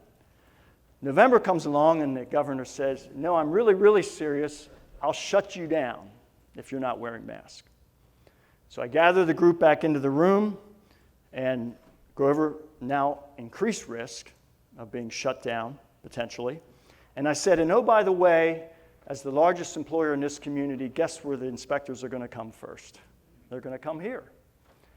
And went over and sat in the corner and didn't say another word. And by the end of that meeting, they agreed to wear face masks. And we were the only Amish business in the community that wore face masks. I think probably the only Amish people in the community that were wearing face masks. And we did that from November through the middle of April, until finally I called our county commissioners, our health department, I said, we're done. And fortunately, a couple weeks later, the governor took that away. I have no idea what would have happened to us if Biden's vaccine mandate would have went through. I told my wife, I said, I was deprived of a great learning experience because the Amish would not get immunized. And I don't know. I can't imagine what would have happened. Thankfully, I don't have to worry about it anymore. I know it. I learned a lot. So people support what they help to create. We encourage ownership. I'll never forget that story. It's just a big example of this. I want to introduce a test for a leader committed to employee engagement. Do the people and by association organizations I serve become more whole? In other words, more integrated and more spiritual as a result of my leadership? By spiritual, I mean, do they become healthier, wiser, and more loving and serving themselves? Or do the people I lead become more fragmented, less integrated, and more cynical? If we follow this test, developing a robust we starts with our own development, developing our healthy me. Whole people invite others to wholeness. As we work on our own wholeness, we can engage our teams at a much deeper level. Therefore, if we are going to be builders of healthy teams and organizations, we first need to commit to our own ongoing transformation. The Greeks used the word metanoia, perhaps you've heard of this, which refers to personal transformation. The word literally means a turnaround. It is a fundamental transformation of mind, normally brought about by personal suffering, great awareness, or Damascus Road experiences. Such a conversion reveals an utterly new imaginal world. Until we imagine our worldview differently, we will be stuck in an ongoing misery of our own making. To experience metanoia is to see with a new mind, to be transformed, all of which is necessary to help transform our people and our organizations. Developing the ability to self-reflect and to own our shadow side is a clear sign of health and interior freedom. Shadowlands are good and necessary teachers. They are not to be avoided or denied. A number of years ago, I had the privilege of attending a week-long seminar with author Margaret Weekly and came face-to-face with some of my own shadow. Some of you may recognize Margaret as the author of a seminal book on leadership called Leadership in the New Science. She wrote it back in the early 90s. During the week, we got to spend a few minutes with her in one-on-one time. During my time, I reflected on a difficult relationship that I was experiencing. As I reflected on this relationship, she looked at me and said, "Jim, the story you are telling about this relationship is not 100% true. You are telling it through your own ego and perceptions, which are flawed and incomplete. Why not tell a different story? It won't be completely true either, but at least it could be more life-giving." I remember looking at her a bit perplexed in the moment. I didn't completely grasp what she was saying. Just tell a new story and it would be better? But in time, I started to understand. We have a choice of how we frame difficult relationships and events in our lives. Frequently, difficult situations, no matter how difficult, don't need to be different. We just need to see them differently. So I created a new story about this relationship, and I decided that this person is one of the great teachers in my life. That the difficulties with him will not go away until he has taught me all I have to learn from him. Changing our story doesn't make it easy, but if we reframe these kinds of stories in our lives, it can at least be life-giving and developmental. One of the ways to start on this journey of transformation is to reflect on our own fears and triggers. I started a journey of discovery about 7 years ago with a therapist regarding my fear of heights. The conversation morphed over time to what was triggering my fears and anxieties. Why was I afraid on mountaintop ledges? What I discovered was that much of my fear of heights had to do with my need for control. As I learned to give up this need for control, I am less fearful. I do not need to have as much control in situations, even in high places. I'm not completely cured of my high anxiety, but I suffer less anxiety on the mountaintops than what I did before this work. The conversation further morphed into understanding when I'm leading from my head and when I'm leading from my heart.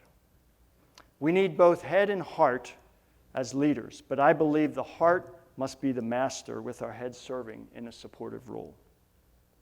I have learned to understand when I'm leading from my head and when I'm leading from my heart, and how I can use both in the proper way to be a more effective leader. It has been transformative. When I lead from my heart, I have less need for control and ultimately experience less anxiety. I find that I listen from a much deeper level. I am more in tune with the realities of the situation, and I work to stay true to who I am, while letting the outcomes emerge naturally, understanding that I don't need to control everything. Out of these conversations, I made it a part of my morning meditation time to reflect on the previous day and on what were the fears and triggers that entered into my life. My therapist has taught me to be curious about my fears, to spend time with them, to analyze them, and to ask what they have to tell me about my development and the shadow work I have yet to do.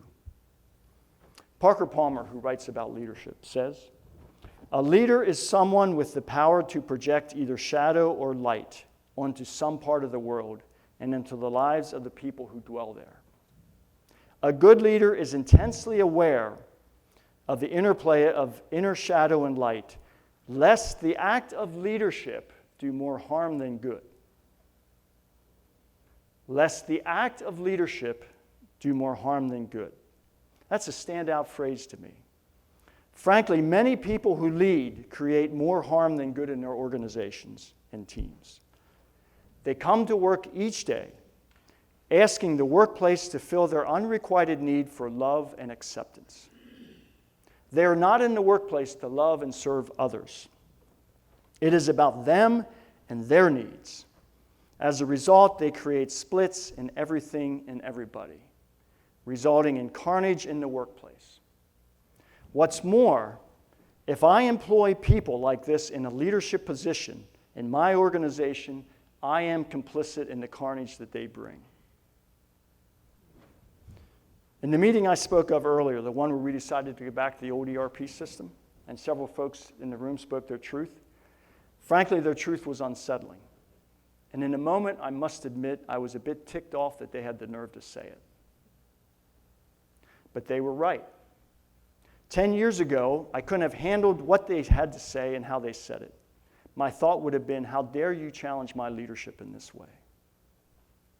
But today, I'm so grateful for their ability to speak their truth. This is the robust we that we so desperately need in our organizations. And I recognize that it was my work on my shadow side, that of lessening my need for control and the resulting decrease in anxiety, that helped to create space for them to speak honestly and ultimately help our company avoid a disaster. And so I conclude, the greatest gift we can give in engaging our people at work is working at developing a robust we, working at developing ourselves. In the spirit of 1 John 4:18, as we learn to love ourselves more, we become fearless. Because there is no fear in love, but perfect love casts out fear. For fear has to do with punishment, and whoever fears has not reached perfection in love. Fearlessness, then, is the outcome of feeling unconditionally loved in our lives. When there are high levels of love present in the senior team of an organization, that organization is well on its way to developing whole people, which results in strong, engaging teams. In this way, I can bring wholeness into the people and teams that I lead. My purpose in life is to help people become the person they were born to be. This applies both to me and to the people I lead and to the people who make my life difficult. As I learn to tell life-giving stories about difficult relationships and realities in my life and organization, I understand then that life is constant death and resurrection at any moment. As I die to my own will and commit to my daily transformation, I can bring wholeness to my organization. So learning to see together, facilitating good process, and creating broad ownership in our teams starts the journey of excellent team engagement. But ultimately following a path of our own transformation, becoming healthy individuals by welcoming the trials, crisis, and untold pain in our souls is what sets our teams and organization on a journey towards excellence. May it be so for each one of us here today. Thank you, Jim.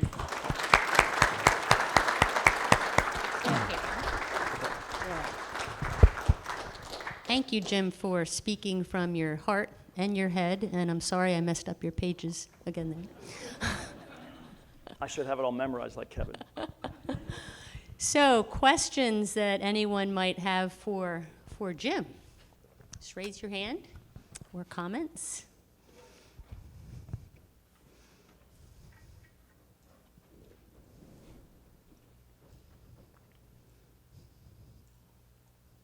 Steve. Okay, Steve Stagatis from Kreischer Miller. Wait for the mic.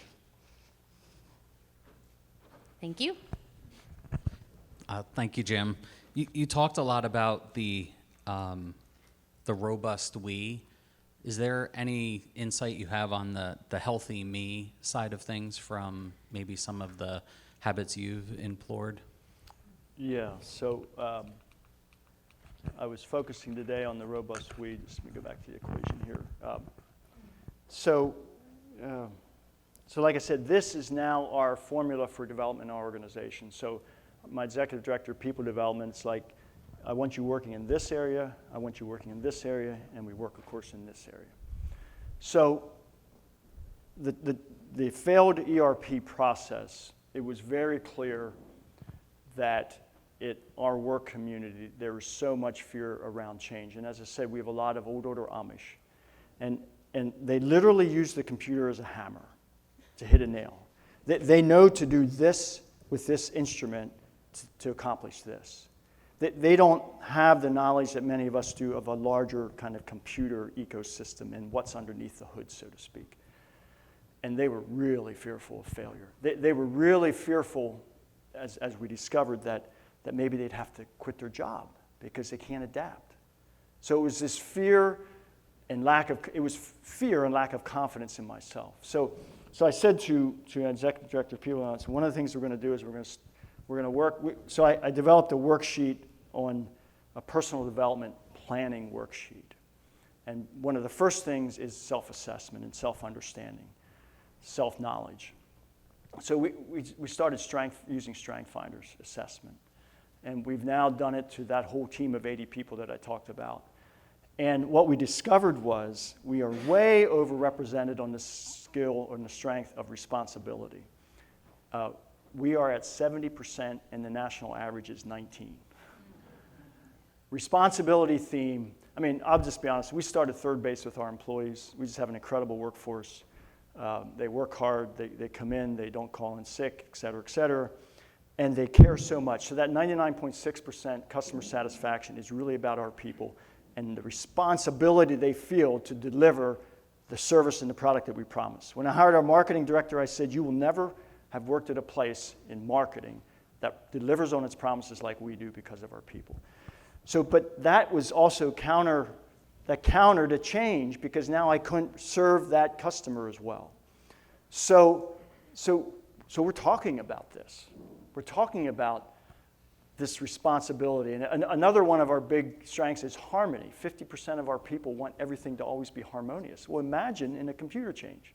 Okay, so we're trying to help people be more reflective, self-reflective, so that when we go into more changes, whether it's computer or otherwise, they can say, oh, yeah, that's right, I'm that way. Okay, the sky's not falling after all. Okay, so learning to know ourselves in a much deeper level, to me, is foundational, for one. So hopefully that helps some. Yeah. Okay, and a question from Ron Wers from my team. Hold on, Ron.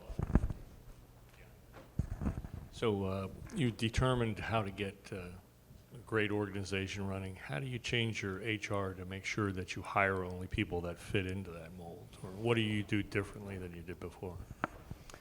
As Kevin said, we're making it a lot harder to get employed. And every month I meet with lunch with all the new hires, and our HR team is really committed to this. And we might have 2-3 interviews, depending on the level. It might be 4 interviews. We really want to understand if they're a good match. We have about 10% turnover, which is really low for our industry, and much of that turnover is young Amish women who get married and leave because that's what they have to do. So it's not because people don't enjoy the workplace. But I want to be very clear, we start at third base with the workforce that many of you do not have. So I don't want to take too much credit for this, but except to say we're really working at creating a place that people want to work at, and as Kevin was saying, in the community, word of mouth, that kind of thing. And one of my supervisors came the other day and said I had 10 applicants for this one job. And in this environment, that's a small feat. To have that. And so I think we're really starting to generate the engine that Kevin was talking about in our own organization. Follow up to that, beyond just hiring, what's your HR structure to kind of reinforce and support this type of leadership? So one of the beauties at Keim was we didn't have a lot. We don't have performance appraisals, and I'm not sure if we want to get them. I'm not sure. We didn't have a lot of HR structure. So we had one HR person and an assistant when I came. We've grown the department now some. I hired an executive director of people development. And really, HR is kind of a left brain analytical job, and people development's more of a right brain job. And like, I wasn't sure if I wanted to put those together, but I think it's working. We have a really strong HR person, and so the people development executive director can really work on that side of it. But we don't have a lot of HR structure. And like I said, the beauty of that is that I'm not sure we're gonna do a lot. I ran into this thing where, to me, every employee should have a one-on-one every month. Okay, so I said that probably a one-on-one where I get to meet with my boss. Okay, I get a one-on-one with my boss to talk about issues. And so about 2.5 years ago, I said, I want everybody to have a one-on-one once a month with your boss. And we're really struggling with this. And I'm like, what's going on here? And about a month ago, 2 months ago, I'm on a long run, and all of a sudden I'm like, oh, when you have a one-on-one as an Amish person, who's it with? The bishop. And that's not good. So I went to a couple of my Amish guys on the executive team. I said, do you think that has anything to do with it? Like, oh, yeah. Now, so we're not very good at that kind of communication, but we get away with it because of this responsibility theme that I talked about earlier. So, did I mention we start at third base with our employees? They work hard, they don't call in sick, they care deeply. And Robbie and Karen and Bill and the family have done a great job of making a place for people to want to work. And so I think that HR it can be very bureaucratic, and I honestly, people need feedback on their work, but I'm not sure we need a 5-point Likert scale. Well, no, I'm sure. I don't want one of those. Performance appraisal. I don't know if you're familiar with Gore. We were meeting with an executive from Gore, WL Gore today, and they do, in self-organizing teams, they do self-evaluations. Everybody rates everybody else. And then that's how you determine who gets paid the most on your team. I thought that was a pretty interesting concept. Novel idea. Okay, well, thank you, Jim, again. And Jim will be around for other questions as well. We are now going to move into our structured meeting time. Whoop, go back one more. So we're going to invite you, hopefully you've all had a chance to introduce yourselves around the table and get to know each other a little bit. If not, please do that first. And then we're going to take 15 minutes. And these are 2 questions that you could respond to, or you can make up your own. But one would be, how would your team members say leadership is engaging them? Number 2, how are your current management practices deepening a healthy me and a robust we, or creating friction or weakening engagement? So I encourage you to talk around your tables. We'll have 15 minutes, and then we may or may not invite you to come back and maybe hear from 1 or 2 folks that maybe want to share some learnings they gleaned from the group. Okay? So have at it at your tables.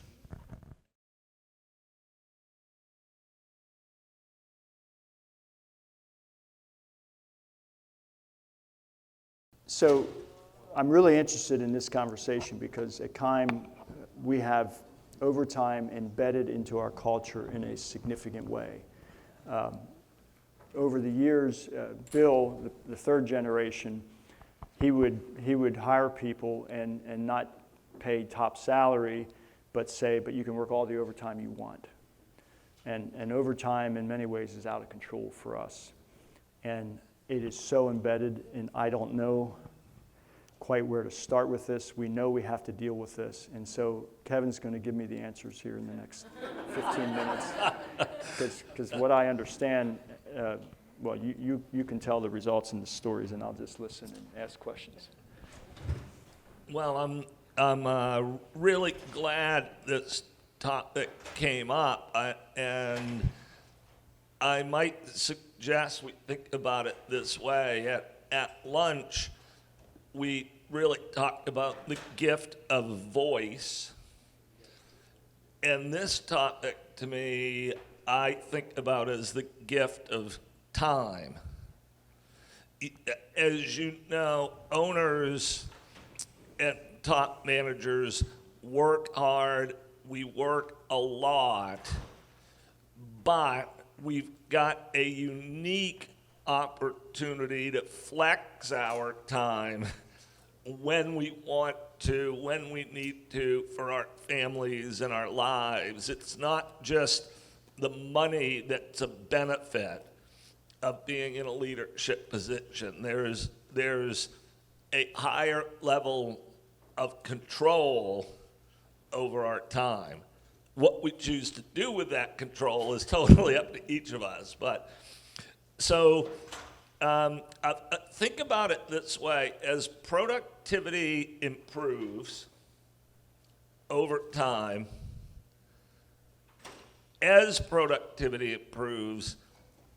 it creates capacity, it creates time. And in my view at work, there are two things we can do with that capacity. One is, sure, we can make more widgets, sell more lumber, make more deliveries, great, grow. But the other thing we could do is just plain work less. The other thing we could do is just plain work less.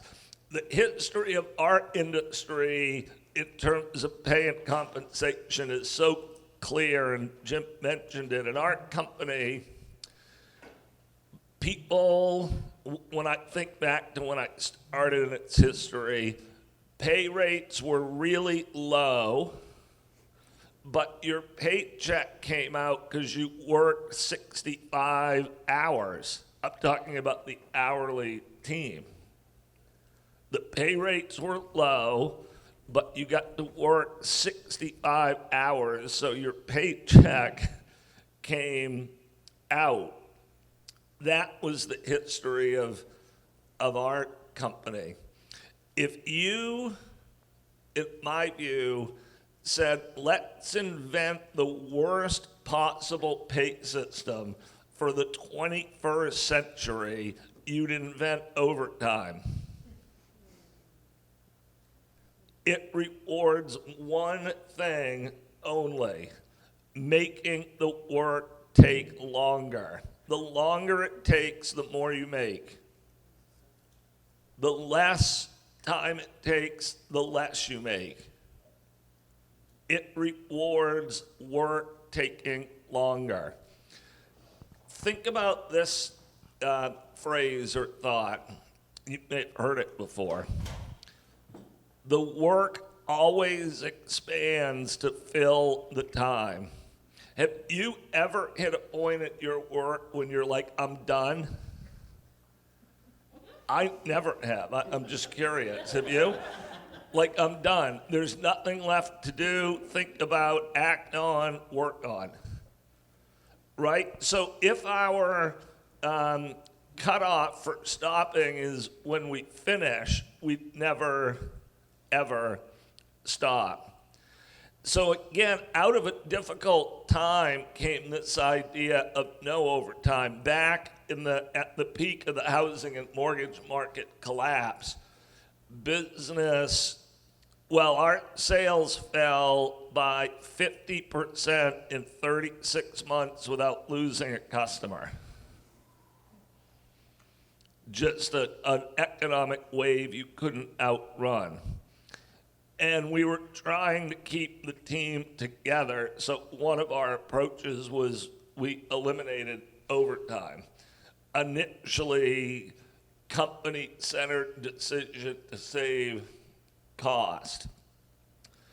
But there we were coming out of that economic difficult period with a new habit of not using overtime. And this is where we got really lucky. I don't even remember how we caught it, but we essentially said, what if we don't go back there?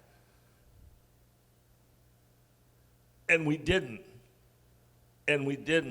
So our company in size has probably almost tripled since then. And we do not use overtime. The problem with eliminating overtime that you have to address is obvious. you're cutting people's pay. But that's really easy to fix. We increased their base pay. We had this conversation around the whole company. We sat in huddles, circles, and I said with teams, and I said, would anybody here be interested in working a little bit less and earning a little bit more? And everybody's hand went up. So again, storytelling. We took this head on. We talked about overtime, and we said, what if we eliminated it? We were working on average 48 hours a week at the time. So we said, what if every hourly person in this company got 8 hours a week back? And then you do the math on what that means over a career. It's a substantial amount of time.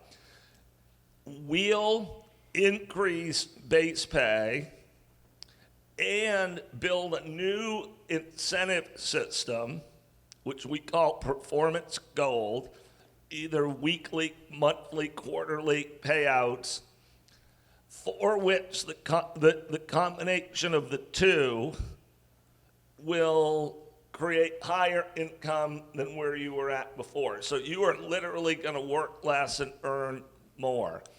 And the incentives, the payouts, the performance gold, are going to pay on figuring out how to make things take less time. So they pay on getting more accurate. They pay on eliminating rework. They pay on becoming safer. They pay on time and in full delivery, the things that make us more accurate, that eliminate waste and save time. That's what the company wants. And you're going to create those things because you are the company. And when you create them, everyone's going to make more money as a result. That's what we did. We stuck with it. Anything that's big with respect to change, there is a change cycle that people have to go through. And so you're going to run into, in whatever industry you're in, so take hours, lumber, so people say, all right, what happens when we've used all the hours and our biggest customer calls and needs a critical delivery right now? And what made it work for us is we didn't flinch. I said, well, if we don't figure that out, we're going to start disappointing customers. But we're not using overtime. We're going to create capacity without using overtime. And it does mean we probably have more people, but I like this, than we would otherwise. So if we have, for example, at a location, say 5 delivery trucks, and we want them running 50 hours a week, say Monday to Friday, 6 to 4, we've got 6 drivers. And they each work 4 10s. And I'm a huge fan, too, of the 4-day work week. That, to me, is a real gift of time. So 40 hours, we are aspiring to do more of this. I wish we were doing more of it today than we are. But the goal, wherever we can, is 4 10-hour shifts for people who are paid by the hour. So now you've got 3 days that you're choosing how you're gonna invest them. So you paid, the combination of more hourly and the incentive got them to where they were before. You didn't go the whole way there with hourly. It was Correct. a combination. So some of it was productivity that they had to deliver on. Yes. Yeah. Yep. Exactly. I mean, in a nutshell, that's the story. And again, we can all say, well, we're really, really busy. But one of my other favorite questions in a huddle, which we've gotten at a lot of it, but we'll be sitting with a work team and I'll say, or someone will say, does anything at work ever waste your time? And that, every single time that's what happens, people laugh. Like, heck yeah. There's a ton of waste in every system. And if you put the focus on eliminating that waste, you can free up, as you know, a tremendous amount of capacity that will allow the company to grow and for people to put more balance back in their lives. I think about this as, in summary, putting the work back in its place. Important. Love it. We're all in. We're competitive. We want to win. We want to grow. We want to be, but not all consuming. It's going to be a balanced part of a meaningful, full, diverse life. And I think giving time back to people is, in some cases, I don't want to say more valuable than money, but in some cases, I think it's right up, it's under thought of, the gift of time alongside the gift of money. So that was a leap of faith. How did you know, how nervous were you about saying, I'm going to pay you more to work fewer hours, and I think it's going to come back to me? Yeah, when you say it that way, it was a leap of faith. I'm a huge human optimist. Like, my actual real worry that it wouldn't be figured out was low.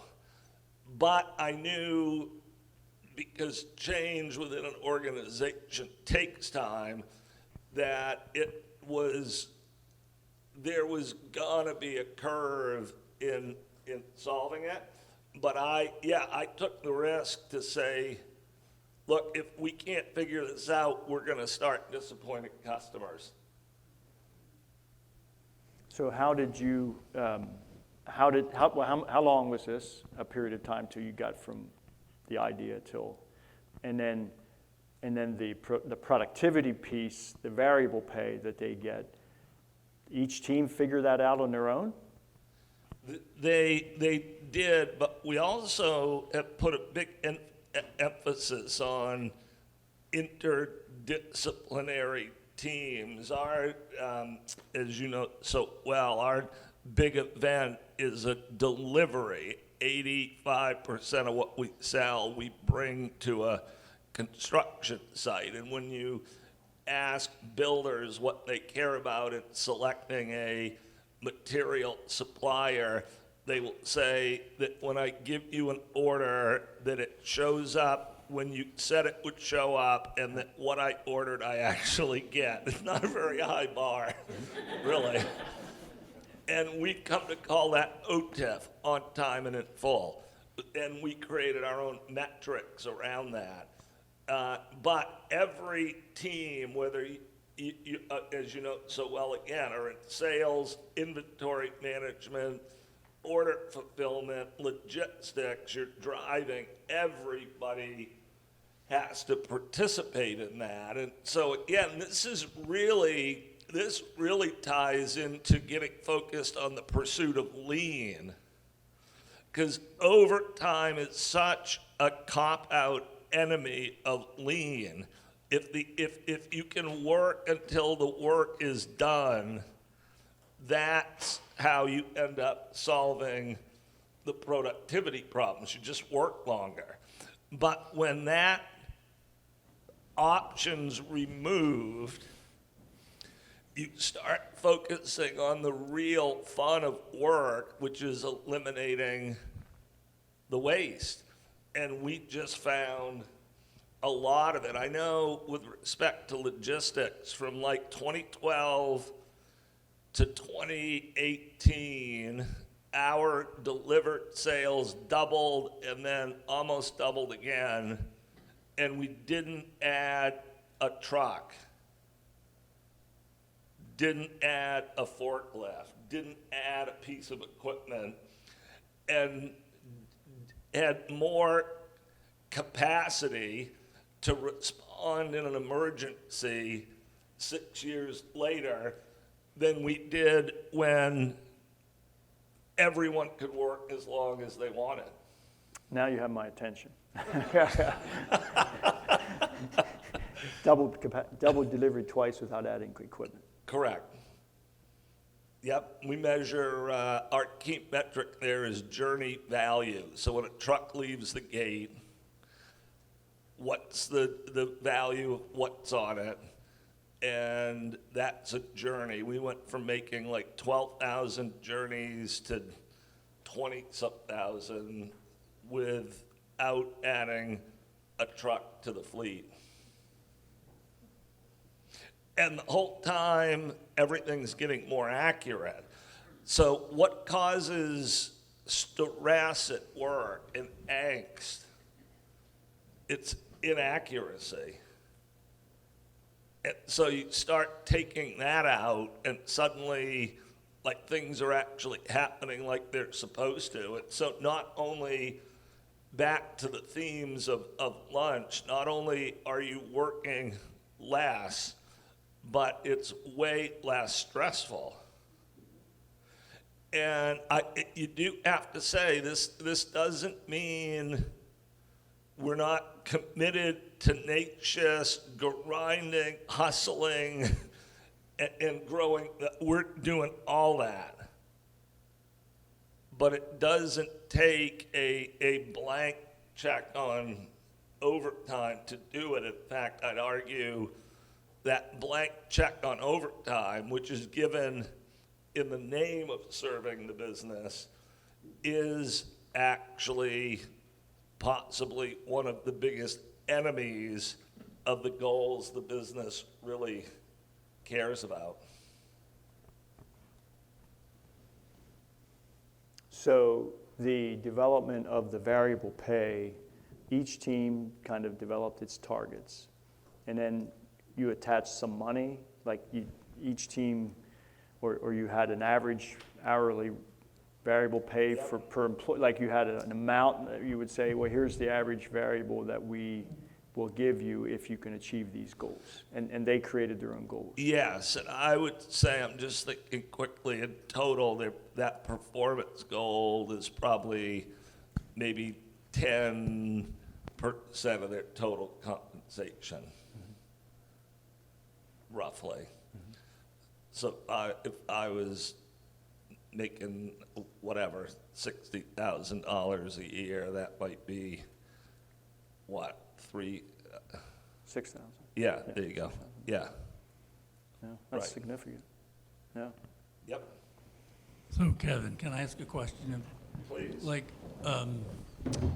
your philosophy is very much like a good friend of mine and client who revolutionized his company, and I won't say the name of it.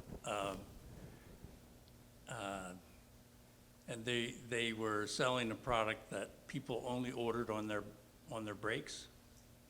So they'd get huge demand, like for 30 minutes, and they couldn't hire people to do that.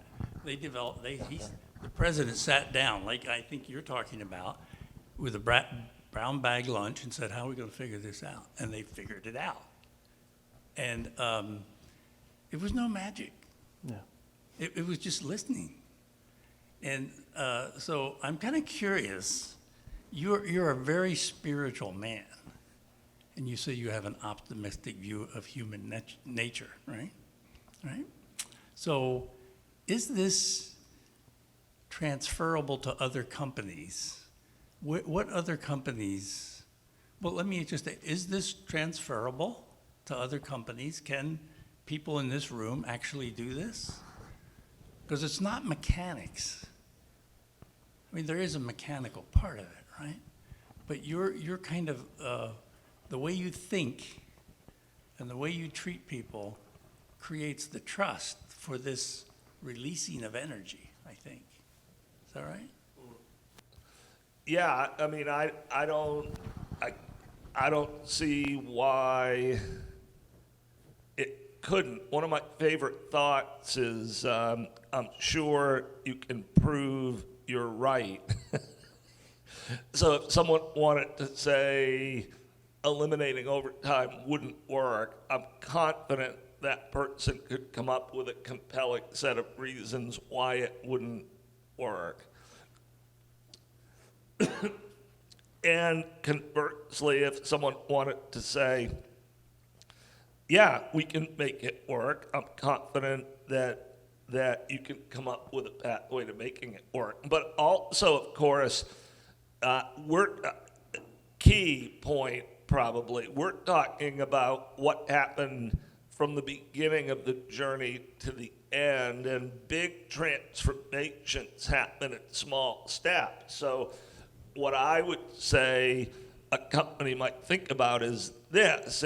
Let's look at what the length of the, so first of all, awareness, do we even care what the work week is or not? Right? Companies get whatever they prioritize. So if a company's not thinking about that subject, then there'll be no traction on it. It would be healthy to at least contemplate the subject, like how long are people working and how do we feel about that?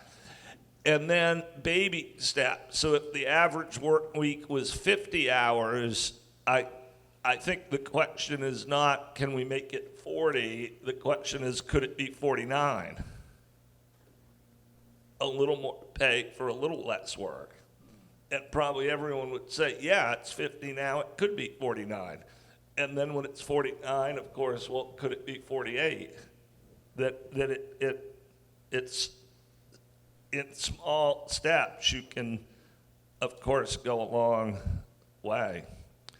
I'm curious what it's like now in your company, what the overtime culture is, or what, as you're thinking about it.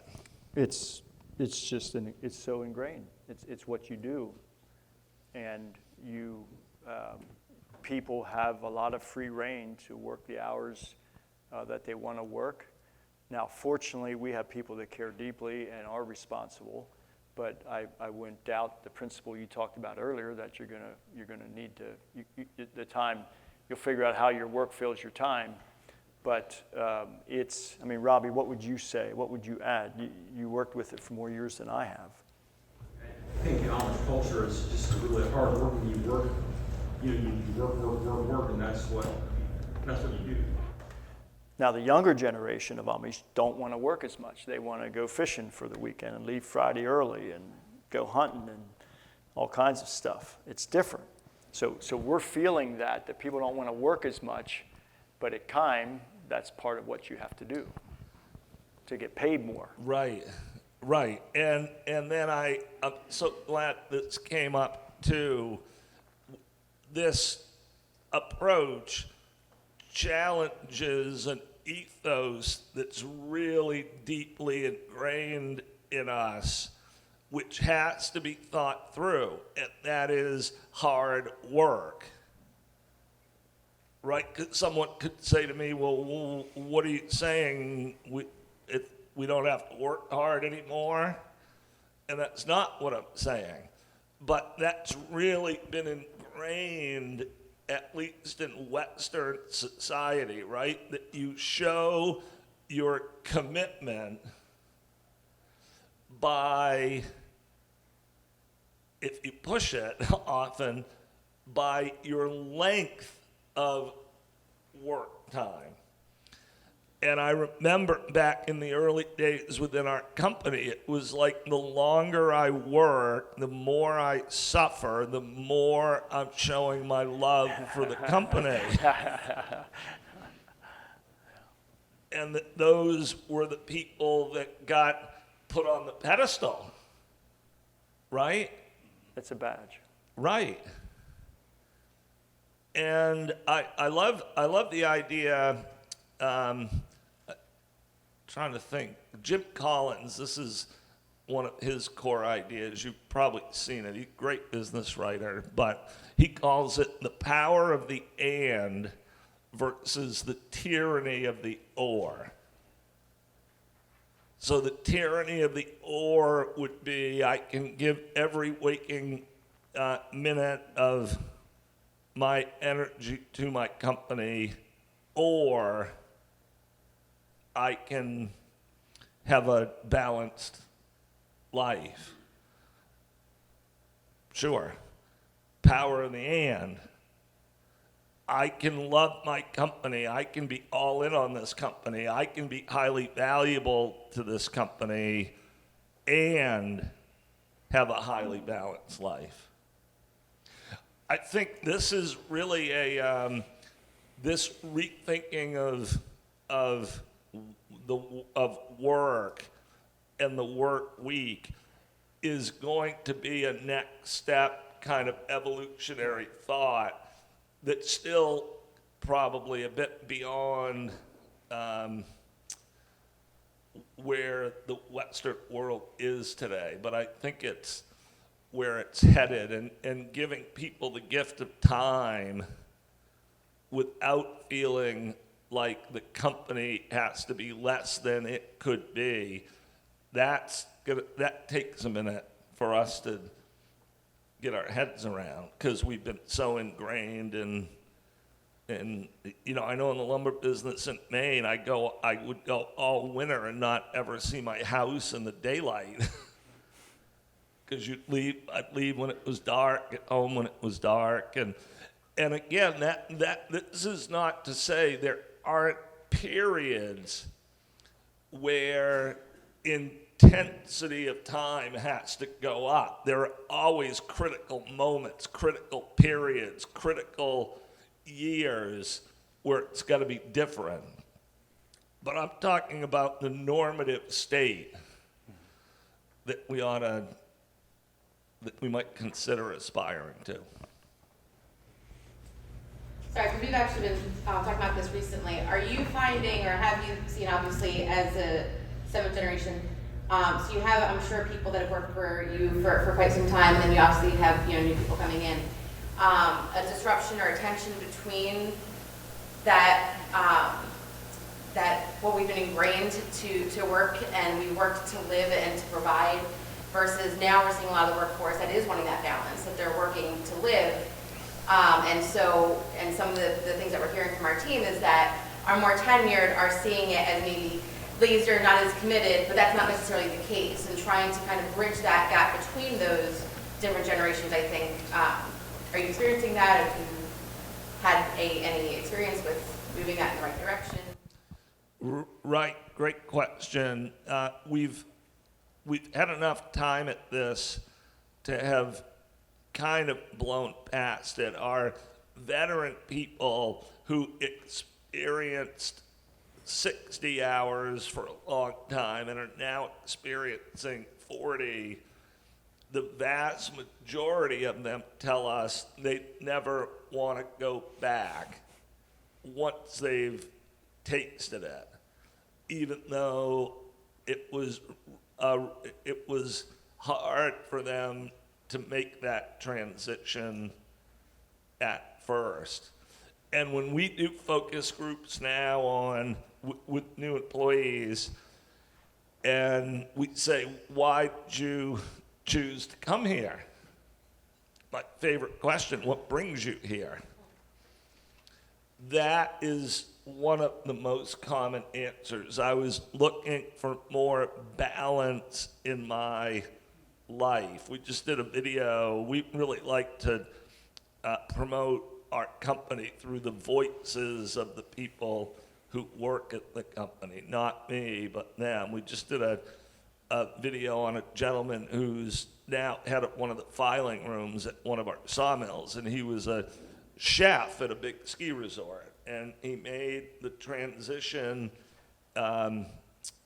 for family quality of life. We're lucky the industry we're in. Not every industry can do this, but we're able to offer our company everybody is Monday to Friday, nothing Saturday, nothing Sunday, nothing at night. No nights, no weekends. Now, a lot of industries can't do that, but we can. We can't work remote. During COVID, I used to tell people, yeah, we haven't figured out yet how to make lumber from our couch and sweatpants. You have to be there to do it. So we can't do the remote thing, but you find what you can do, and what we can do is Monday to Friday, no nights, no weekends, and we're finding that's valuable to people. And again, put a price on this. Let's say that platform is now attracting more people, more talent.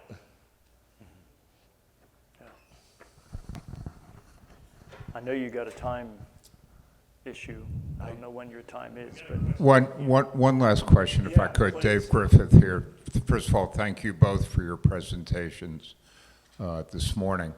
The CFO and me asks, I'm sure you've done this, but things like workers' comp, medical benefits, worker productivity, whatever the metrics are that you look at, I love the idea of what you're doing for life quality. It's got to attract more talent than the old system, just the way the workforce is going. But to the bottom line in the big areas, what's been the experience? Up, down, middle? I mean, profitability would improve, I would think. We've become, during that journey, a lot more profitable. Now I know that increase in profit is multi-causational, but we really feel this is a key component of our profitability formula. Again, things that are tough to manage but do show up in the performance of the company, that people, when they're working, are rested, energetic, fresh, happy, excited, and eager for that shift. Not exhausted, burnt out, tired, falling asleep, driving home, resting all weekend so they can get back at 5:15 on Monday. You know, put a price on freshness, a price on vitality when you're at work. So, yeah, great question. Yeah, I do kind of have to run. When I booked this second session, I forgot I'd already bought my plane ticket. And I kind of lost track of how far it was to the Philadelphia International Airport. So I know you'd be in good hands that you could stop or to finish up with Jim or whatever you want to do. Well, thank you very much for joining us, and we'll give you Godspeed. we'll be in touch. Yeah. I'll send you an email. Yeah. Great job. Yep. Okay, and we'll continue here with Jim, because Jim has already thought this through, and he knows what he's going to do.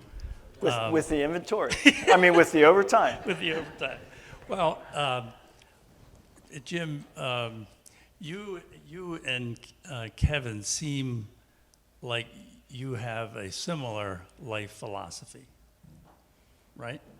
I mean, as you know, you said A, he said B. I mean, kind of there's a lot of congruence, right, between their kind of values and philosophy.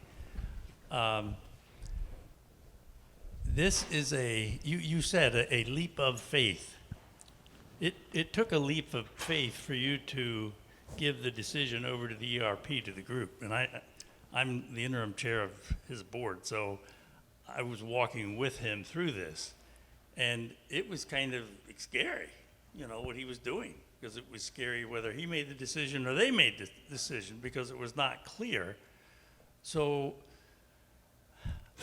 I think courage, I mean, there's fear on the one hand, and then there's courage.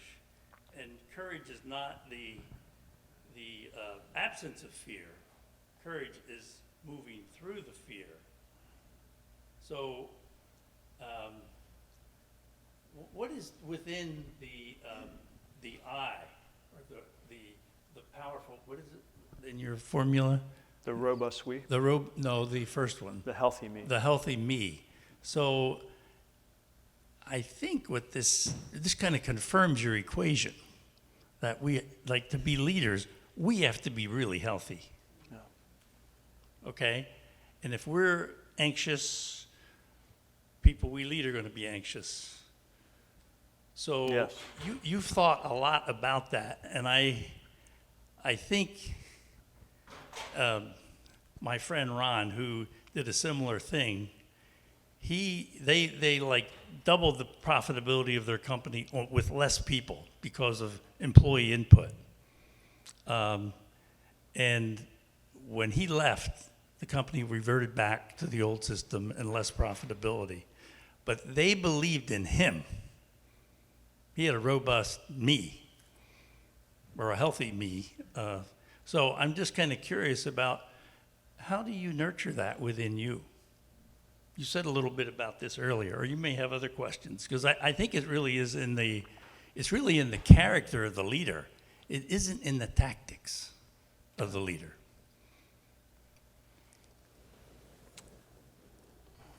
Well, we should all be in therapy. I'm serious. Why? We should all be in therapy. Okay, say more about that.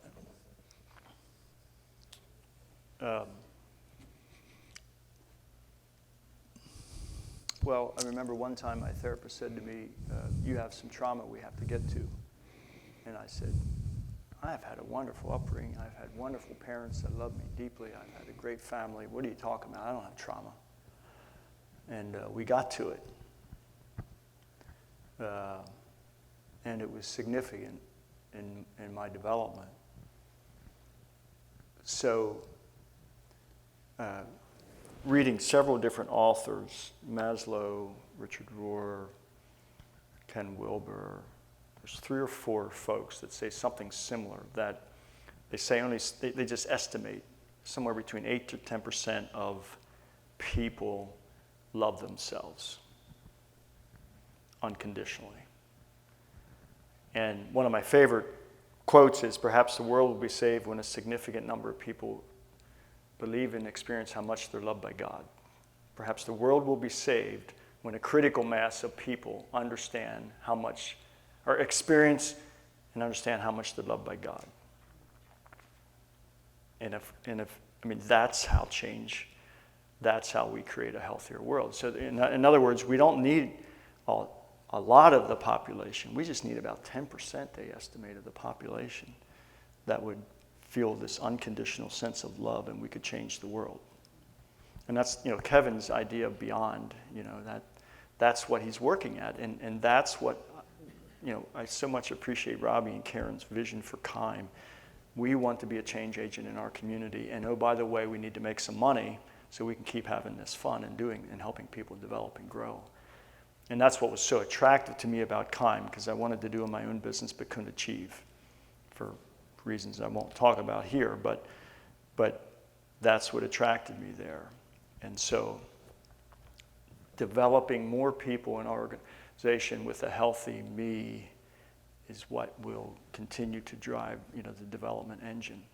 And so I'm not a patient person, but I've been at Keim 4 years now, and I'm just now getting to the point where I feel like I can really have an impact on people. And when I said about leading from the heart, actually now I'm reading some research recently. I read some research that said we really do, we feel with our bodies before it gets to our brain.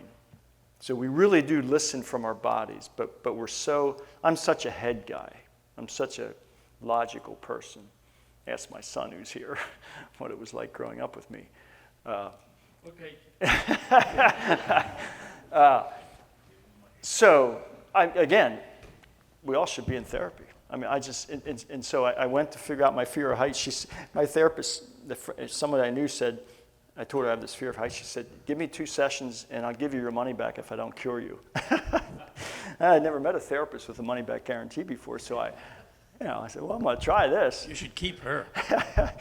And But then we just kept getting deeper and deeper and peeling back the layers. And we got, all of a sudden, I was in something called EMDR, which is just a method she uses, and I had this epiphany. Oh my gosh, I am so much. When I'm in my head, I'm in my hell. I said it out loud to her. When I'm in my head, I'm in my hell. And so she says to me, she says, okay, take all that crap in your head, push it down to your stomach, and imagining it leave your body. And I went home, and a half an hour later, I had liquids coming out of both ends.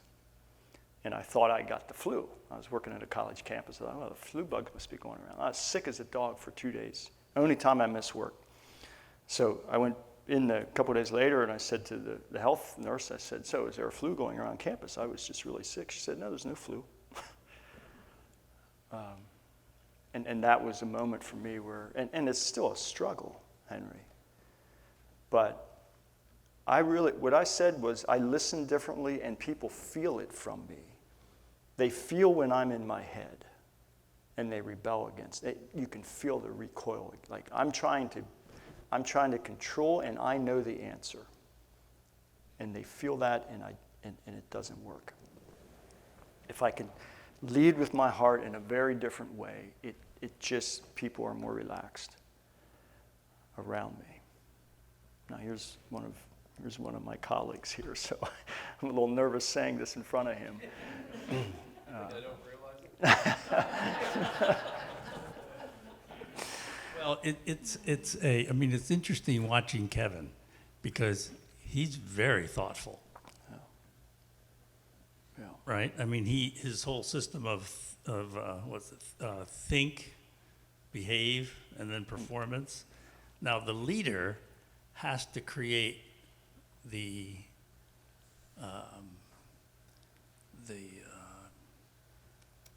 basket for the thinking, for the discussion, for the circle. Yeah, and I think that's what you've done at Keim. What David Bohm wrote a book on dialogue. I forget what, I'm trying to remember what he calls it, but it's the field, sort of, for the container. It's a container for people to be able to speak their truth, and that's what we want to get to with our teams. And I can see how Kevin, just kind of observing his humility, that was brought about by a physical condition. Yeah. And so that he creates a container of care and trust and humility that brings out the best in other people. And I think that's what I've seen in you at Keim.